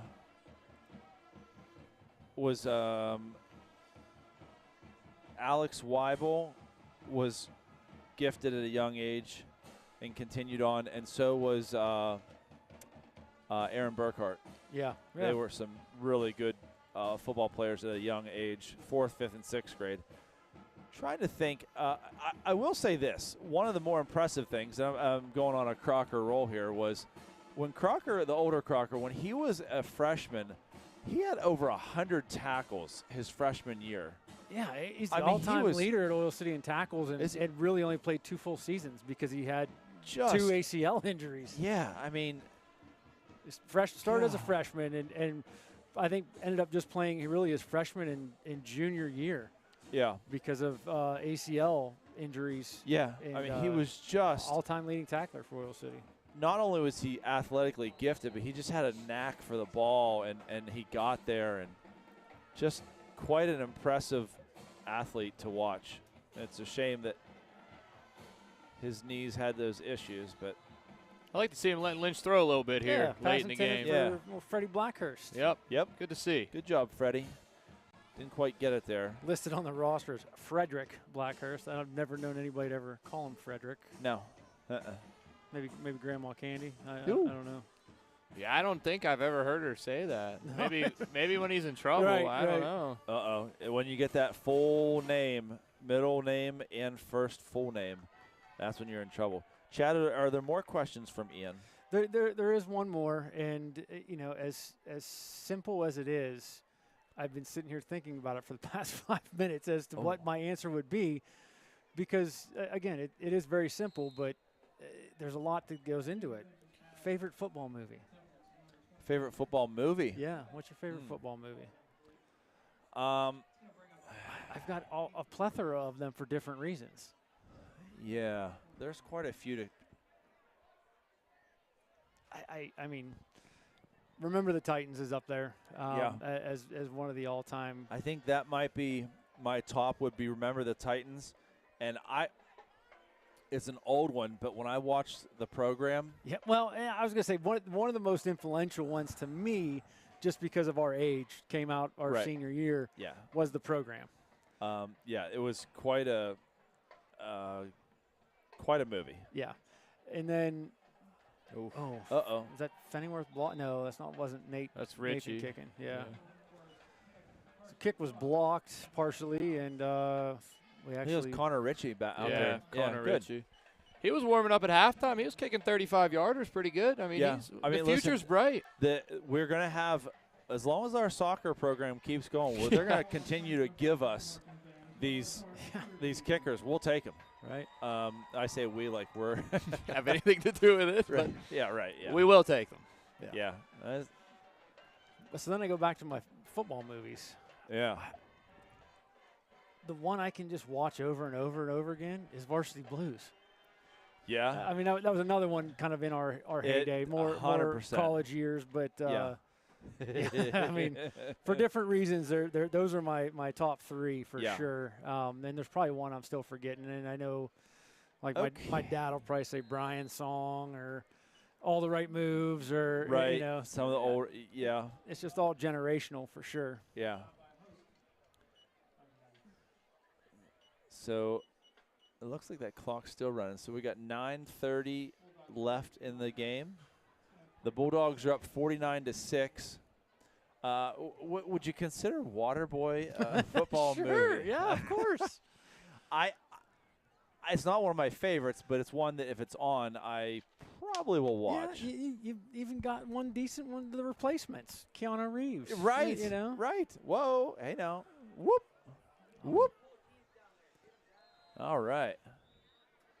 Amari Greenaway. Good solid run for the junior. Yeah. The only thing that slowed him down there was his own teammate. Yeah. So they're going to be down to the 26-yard line, the Bulldogs marching down the field. I obviously missed last game, but did oh yeah, you did. Did our JV folks get some time in there with a lead? They put a lot of seniors since it was supposedly senior night. Yeah, okay. Balsamo saying, "How about it?" So I'm sure they got them apples. I'm sure they got a few of them in there, but I noticed a lot of older kids. Okay. A lot of older kids got in there. Yep. Yeah, I was just thinking, I'm like, we normally always see these guys late in the game that we're losing, but I know the last two we've been up and been up fairly decent towards the end of the game. So I was curious if they had got any playing time while we had the lead and things were looking up for us. Okay, I have an interesting. Someone else told me that too, and I kind of thought it was Harbor Creek myself. Okay, so back to the the gushing, vomiting of the referee. We've been told by Sensei Doug that it was Harbor Creek. That was who I couldn't think of the name, but that was when I first saw it. When somebody said that as well, I was like, "Yep, I think that was it." Oh man, that was I'm gonna have to go a through memorable moment. That's for sure. Oh, Ian, you're right. We were Marshall. Forgot about that one too. Oh, Rudy. Rudy. God, I forget Rudy. Now Rudy's got to be my favorite. Yeah, I watch it every time it's on too. And no, any given Sunday, Ian, I wasn't a big fan. It was just okay. That was kind of a letdown with that cast for me. I thought it would have been better, but. So another Friday Night touchdown Lights for sure by Amari Greenaway. Yeah. Junior running back. Yep, Big Steve throwing Rudy out there. Yeah, no, Yeah. Totally spaced it. Like I said, I sat here and thought about it for a good 5 minutes. There's a million of them out there that are really good. There are. Did we mention The Blind Side? A lot of controversy around that right now. Yeah. That's why I didn't pick it. We did not, but it was a good movie. And the one thing I like about it is because my kids have often been on the line, and so I emphasize, listen, there's an important movie you need to see. And it does emphasize the importance of, if you're not familiar with the movie, The Blind Side would be your left tackle if you're a quarterback. Right. So, there's definitely some controversy about that. Yeah, I don't claim to know much about it. I just know that I think they're both just suing each other at this point, which is a terrible thing. It's crazy, though. Yeah. I mean, why did it take so long if he was living that lie to come out? Yeah. Something doesn't make sense to me. I know that. Yep. So with 7:26 left, the Bulldogs are up 57-6 on the Knights at homecoming 2023. If you're at home wondering what happened to the replay, I am as well. 10-4, Nick. I tried to do a replay, and it said we were out of memory space. I do have to go in each week and delete last week's replays, obviously, to create room. I thought I did that. I know I did that. But we're still out of room, so I apologize. Are you sure you didn't click into my brain and realize that I'm out of space? I have been trying for just about the entire third quarter to find out where maybe these other replays would be, but I don't know. All right, and the 56-degree wedge kick is about to come upon us. See if he can do it again. Now that's more of a traditional. Freddie, good job, Freddie. Here we go, Fred. Get upfield. All right. Listen, out to the 35-yard line. Good job, Freddie Blackhurst. I'm interested to see how Landon Lynch does here. Coming out, he got some time and he's got some snaps under his belt. So we'll see how things go for Landon. He's a junior, first year quarterback basically. So he got thrown to the Wolves there a couple weeks ago. That was a tough one for him. So I think this is a little bit more of a gentle step in the direction of quarterbacking. Here we go, Balsamo. Man, is he fun to watch? Was that a face mask? Looked like it.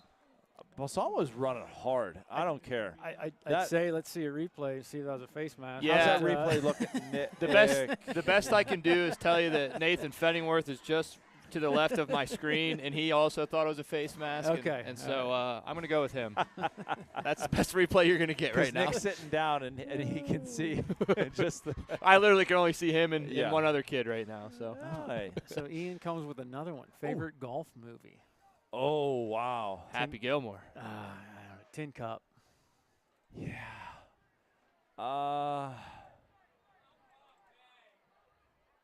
Whoa. We can't have that many guys in motion.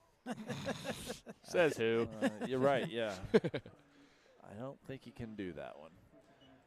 Happy Gilmore is good, though. I one of can the watch all-time great comedies. Yeah. It's funny that both of these sports movies, it's Adam Sandler as a topic. Yeah. Right? And we're laughing about it, but it's so true. Yeah. Mark says Groundhog Day from the heavens. His favorite golf movie was Groundhog Day? I don't know. He's yelling Groundhog Day. Yeah. Maybe it's just his favorite movie in That general. That could be. Oh, yeah, Caddyshack. Maybe that's what he's thinking of. You're right. Oh! Hey, now. That's Staggy. Let's go, baby. Yes, sir. Evan Staggerwall. What a snag. What, a stag or a snag? Both. 10-4. Both. That's on Ian's questions. That's C, all the above. We haven't got a multiple choice yet. Caddyshack, yes. So Mark is the camera guy, and he's up there yelling Groundhog Day to the favorite movie. And I'm thinking, well, he just heard favorite movie, didn't hear golf movie. He said Caddyshack. Yeah, poor Mark gets a headset. He gets to listen to us, but he can't ever respond to us.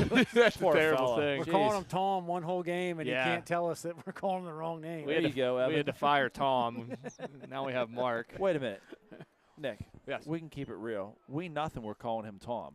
Just me. I even double checked too. I'm like, what?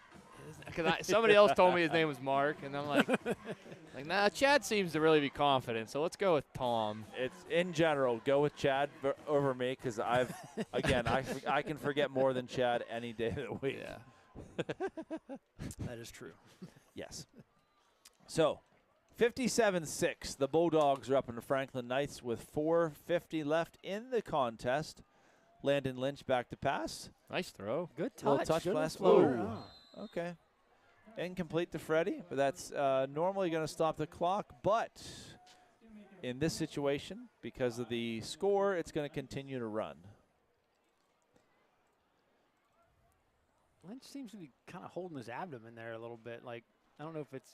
Or if he has something like a little hand warmer there or something. Well, maybe. He was using his left arm, so I didn't know if he had like a left shoulder thing, kind of holding his arm up there, or he took a shot to the gut. And oh, look out. Oh, wow. Freddie's open. Oh, good defensive play. Freddie knew it, too. He knew it. Amari Greenaway. You cannot see it because of the instant replay is not working. Freddie did a double move. Yeah. That was a thing of beauty. It was. Great defensive play on that, though. Yeah, he caught up quick. Whew. So we're down to, they're not running a clock. It's 3:58. Now it starts. Now they're starting the clock. Okay. I mean, I'll tell you what, you keep questioning this scorekeeper guy. We need to stop it. Mr. Cowles knows what he's doing. I know. Oh, it's a change of possession. Okay, my bad.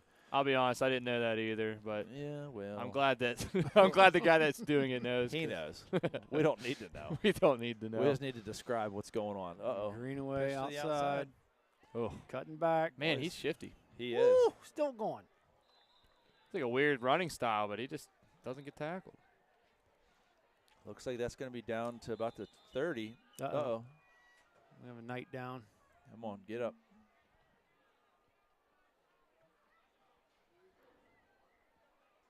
Again, every time someone's down, we're hoping it's a cramp. Judging by the reaction, it didn't look great. I mean, there looked like a lot of collision going on over there, and I didn't really see anything else but a big pile of black jerseys and one Bulldog just going bing, bing, bing, bing, bouncing around all over the place. Becky's jumping in the gator to head out there. Coach Turk's out there. Not great. Is this a Knight down? It is a Knight, okay. Yeah. Okay, it's very quiet here. Yeah. At the homecoming 2023. Yeah, not sure. No, I don't. I don't know who's injured yet. Talking about who's out there, but just hope everything goes well for the athlete that's down. I know for myself it's a scary situation if you have a player that's out there. Mm-hmm. So we'll see how things so go. she's got the air cast bag. Okay. So, and judging by the reaction, you hate to assume, but my guess is it's probably a knee, ankle, foot. Something's not probably where it should be.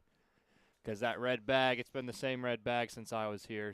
There's an air cast in there, and that only comes out during that situation. So.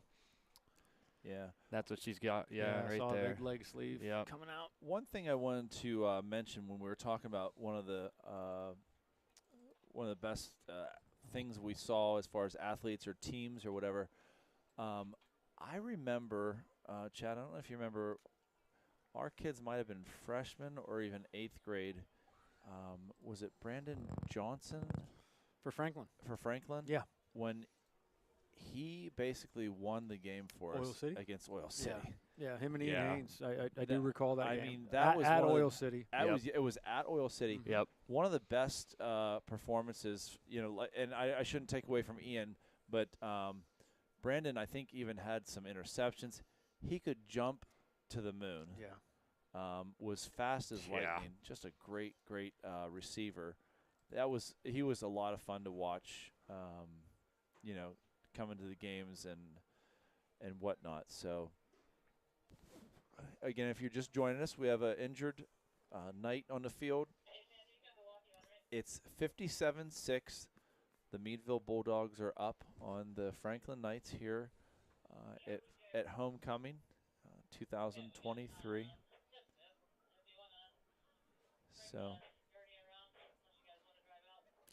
So we can hear, we have the walkie-talkie up here. We won't tell you everything we heard, but they're going to bring the gurney out for him. He's got sounds like a pretty bad leg injury here. So the option was the gurney or to drive the ambulance out on the field to get this young man. So like the ambulance.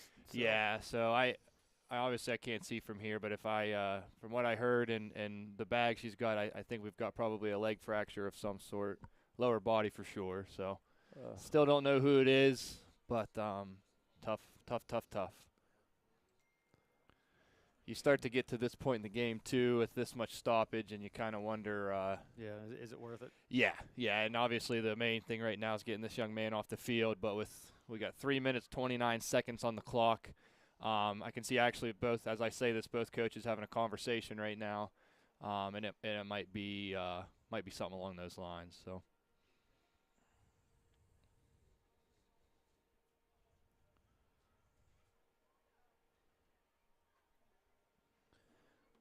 So we'll just kind of wait and see. You know, if you're watching, our thoughts are with the young athlete out there in the field. Just hope things go well for him, and pray that the staff and the doctors and the people that are taking care of him just do their best and get him back. Yep. Happy and healthy as soon as possible. Good opportunity here. Let's just take a quick commercial here. It's probably going to be a few minutes while they get him situated. So we'll be back here in a minute, guys. Quality, safety, and innovation. That's Toyota. Hi, I'm Bruce Sigworth here at Allegheny Toyota in Franklin. Now let's talk resale value. Toyota consistently ranks in the top 10 in resale value, and 3 of our vehicles rank in the top 5 according to KBB.com. That research shows 4Runner, Tundra, and Tacoma maintaining a 60% or higher retail value over a 5-year period. That means you could get thousands of dollars more for your Toyota than any other brand. We're Allegheny Toyota in Franklin. Go Knights!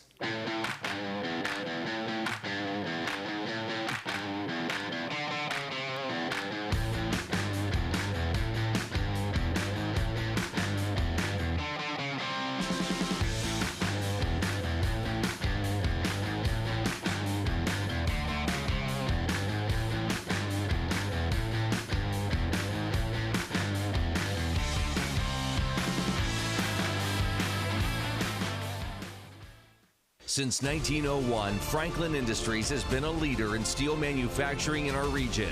We started our journey making steel rails for the railroad, and we're still going strong today. Franklin Industries now manufactures steel quality U-posts and T-posts right here in Franklin, Pennsylvania. We take pride in the strength and durability of our product, and we take pride in the strength of our Franklin Knights. We're proud to support our community and Franklin athletics. Go Knights from Franklin Industries. Most individuals, when they have an injury, they want to get back immediately, whether that is getting back to work or getting back to sport or getting to their next yoga workout. We really want to give them pain-free function and mobility as best we can for the extent of their lives, so they can be active, so they can enjoy being with their loved ones.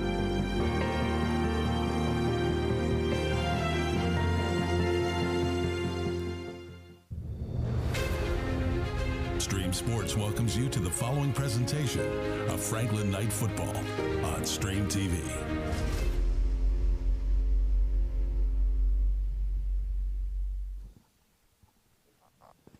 Okay, and we're back to Franklin High School for homecoming 2023. We have Meadville Bulldogs are up on the Franklin Knights 57-6. We have an injured Knight that's getting taken off the field. We understand it's a lower leg injury, so just being very careful with him out there, and just taking our time here. In light of all the recent injuries in Northwestern Pennsylvania. You never want to say that this is a good injury, but considering I believe the Karn City kid is still on life support, and you know that it's you'll take a fracture or a torn ligament any day of the week instead of a. Meadville's lining up. I think they're gonna. Well, maybe they're coming back out for a play. I just can't imagine this long with a running clock that they're gonna finish this game, but it looks like they are. Yeah. I thought they were lining up at midfield for a second, but it doesn't look like it. It looks like they're going to finish this out. Again, tip our hats to these people out there, the athletic director, Becky, the trainer, Moose, or Zach. I'm sorry, Boffman. Zach. Zach Boffman. Everybody knows him as Moose, but I don't want to show any disrespect to him. He does a great job, and I'm not sure who the people are, the EMS over there, but community again, ambulance. Yeah, I don't know exactly. It's just one of those deals where the gentleman in the you don't think about them until a situation like this. Then there's some of the more important people you'll find. So the gentleman with the pit hoodie, I'm not sure the broadcast picked him up, is Dr. Todd Bush. He's our medical doctor on the sideline. So thank you to definitely thank you to Todd Bush. All right, good tackle there. That's Logan Knight. Logan Knight. Yep. Logan Knight and Freddie Blackhurst in on the tackle, but can we have that running clock even when the penalty flags, Mr. Cowles? No. Okay. Well, I'm trying to get back to the campground, Mr. Cowles. Come on now. So it looks like there's a flag against the Bulldogs here. There's 3:07 left in the game. Yeah, wasn't that hard. Just decline it, Coach Turk.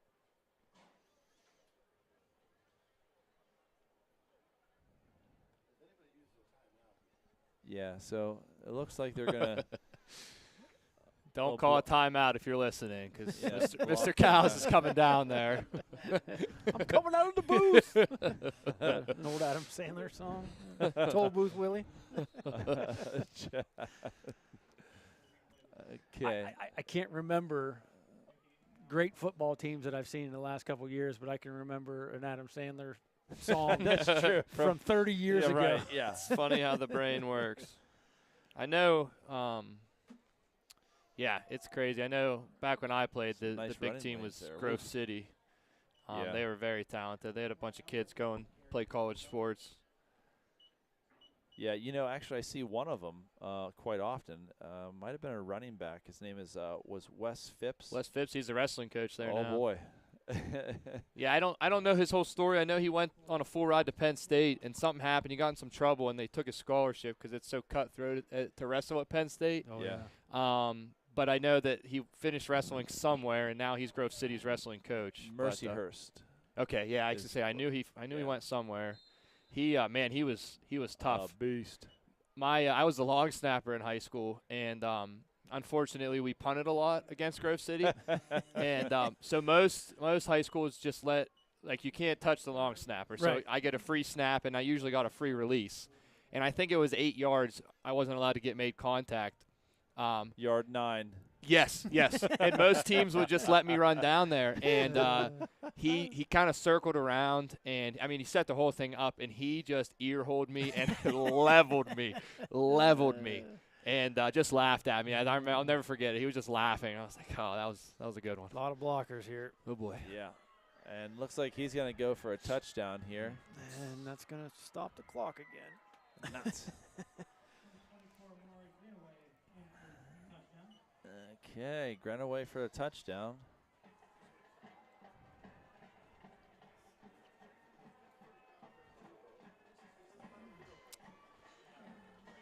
We're in this for the long haul, guys. Yeah. Yep. Crowd's starting to thin out. Yeah. Yeah. Well, it's all right. The guys out there deserve a chance to play from both teams. No. Sure. Definitely not upset about that. No, and the thing is that this is a time where it's tough to get motivated if you're there for the Knights whenever you see a teammate go down and get carted off, and it's a rough one to try and do much with. I was kind of surprised they didn't even give him I know in for 2. The Warren game when we had the player down. They gave him a few minutes to kind of get back into it. And it's a lot colder out tonight too, and they did not do that. They got him right back out there. So and I'm not sure if I mentioned this publicly or not on the air, but I wanted to make mention that I thought whenever Sam was wheeled off, very class act by Warren. Yeah, no doubt. With that little, all the tunnel that they made. Nick and I made mention of that. Yeah, it was a very classy move, and Amy and I were very appreciative of the Warren staff and the players and everybody involved with that. So very nice of them to do that. Got a little band off going on right now. Yeah, we do. Well, I'm not sure if Meadville's aware that we're the pride of the Northern Hemisphere. This is our house, and when we want to play, we're going to play. That's right. They did score, but that doesn't matter. So speaking of score, we got 65-6. The Bulldogs up on the Knights with a $1:24 left in the game. Comes the sand wedge. Yeah. There goes little Jack hobbling his way down. Little Jack. How's he doing? I mean, is he recovering? I mean, he's getting there. He's actually, I think he's doing a little more than he should be. That doesn't surprise me. Oh, pick it up. Balsamo, get on the ball. Balsamo gets on it, down to the 30.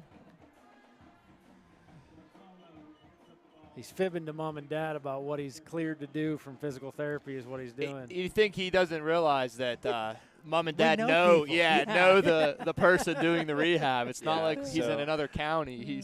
Yeah, it's funny because I called this week up to West Park because Jack said, funny.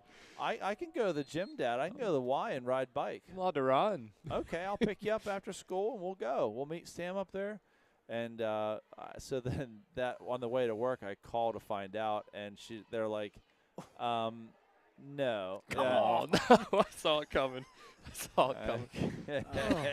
Balsamo got whipped to the ground. They're going to call a horse collar on that. Yeah, the right call, but, again, stops the clock. It does.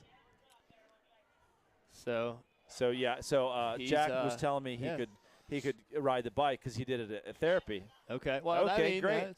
Then you can ride bike at the Y, and he was wanting to. I don't want to stop the poor kid from progress. Yeah. Well, I call up there, and they're like, no, he's only allowed to do it while under supervision of a therapist. And that's not you, apparently. Apparently not. No. Okay. No. Definitely not. Which I kind of get that. Yeah. Well, I appreciate that he wants to get back, but as well as I know Jack from kind of coaching him in basketball over these last few years, that's 100% what I expected Jack to do there. Yes. So Jack's not above stretching the truth. I didn't mean it like that. Just I did. You know, I do mean it like that. If the truth can be told, Jack will tell it to you, but it's going to be skewed a different way. Sure. I think he gets that from his mom. Oh, has to. Yeah, it wouldn't be this guy. So I think Franklin might just let this take a knee here because what's the play clock's 40? Should be 40. So if we snap it now, this should be the last play here. Nope. Throw a double pass out or something. There we go. Way to read that block, Balsamo. Nice play. Hard runner. Balsamo does First a great down. job. Stopping the clock. No. Just stopping the clock. Geez. Just let it wind, Mr. Official. So it's coming to an end here. The final is going to be Meadville 65, Franklin 6. Very impressive show by the Bulldogs. They put on a pretty good show.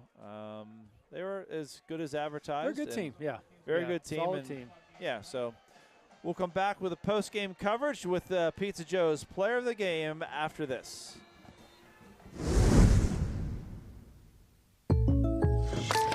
Hey. Jake from State Farm. We have to know. Yeah, these are State Farm pajamas. No, what if we have to talk to somebody about our policy, but it's late at night? Call us 24/7. Great, because what if someone still calls his mom for everything? We'll walk you through everything. At State Farm, we're there for your what-ifs. Oh, yeah, Mom, everything's great. Yeah. I mean, not my mom. Like a good neighbor, State Farm is there. Call or click to get a quote today. Franklin Bronze has been a leader in manufacturing in the Franklin community since 1985. With in-house tooling and castings machining, Franklin Bronze can deliver parts fast to a number of industrial sectors, including oil and gas, marine, steel, and many others. Franklin Bronze is currently looking for motivated, talented, and educated individuals who are interested in working in a dynamic environment for a growing company that values its employees. Visit our website to learn about our career opportunities. And from all of us at Franklin Bronze, go Knights!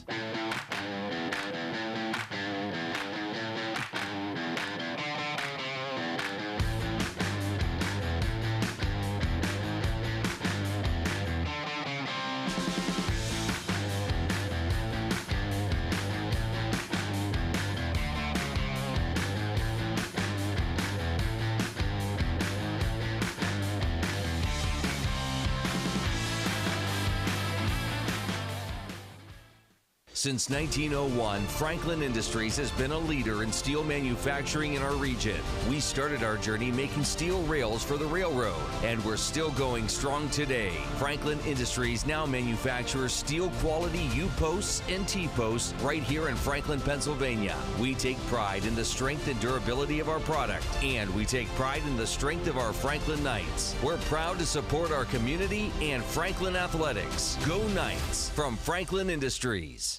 Franklin Oil Region Credit Union has 2 convenient locations to serve their members, 101 North 13th Street in Franklin and 25 East 1st Street in Oil City. Did you know that becoming a member is pretty easy? All you have to do is live, work, worship, volunteer, attend school, or just conduct business in Venango, Forest, Warren, or Crawford counties. Stop in and talk to us about all the benefits of becoming a member. And best of luck to all the students and athletes this fall from Franklin Oil Region Credit Union. I've been practicing medicine for over 25 years. I've been practicing for about 20 years. As a parent, I really wanted my son to get the HPV vaccine.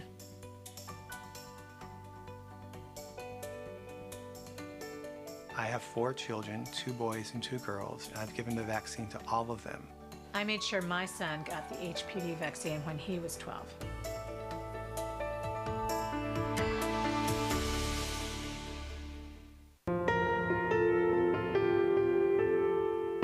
Most individuals, when they have an injury, they want to get back immediately, whether that is getting back to work or getting back to sport or getting to their next yoga workout. We really want to give them pain-free function and mobility as best we can for the extent of their lives, so they can be active, so they can enjoy being with their loved ones.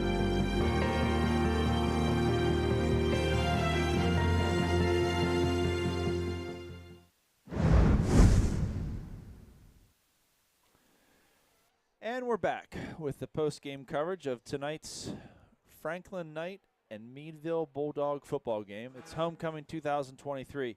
Chad, the Bulldogs did a very good job tonight. They played as they advertised to be, and the Knights hung in there, but just a little too much Meadville in the end. That running game's tough. Yeah, it's just it's a difficult one to diagnose because out of the same formation, they can hand the ball off 3 different ways every play, and they do a great job of disguising that. I struggled to keep up with who had the ball a few different times. Me too. And I'm thinking golf and eyes don't know what to look for here, and I'm like, wow. Yeah, they did the fakes very well, and they're a well-oiled machine as well. I mean, I don't think they're on the level of a Mercyhurst Prep yet. I would like to see a Meadville Hickory match. I think that'd be a good one too. That would be a good game. Yeah. But Franklin battled. They fought hard. They're coming off two big wins for the program, which is great. Got a chance for another one next week. We at Cache. Yeah. Next week at Conneaut Lake or Cache, whatever you want to call them. Just to intervene really quickly, if anybody's still out there, if there's going to be an issues with tech, it's going to be next week. There's no service. There's nothing out there.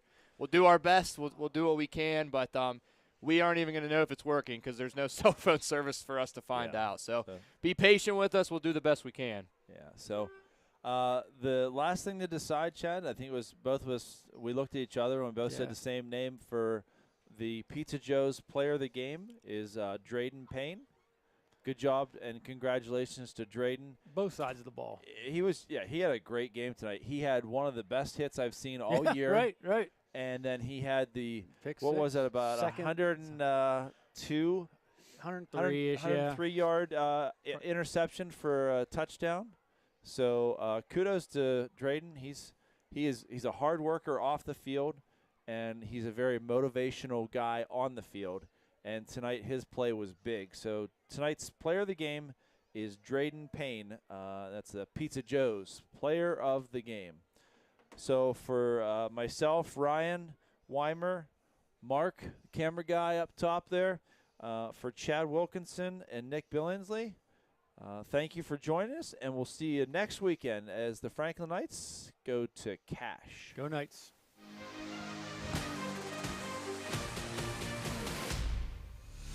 You've been watching Franklin Night Football on Stream TV.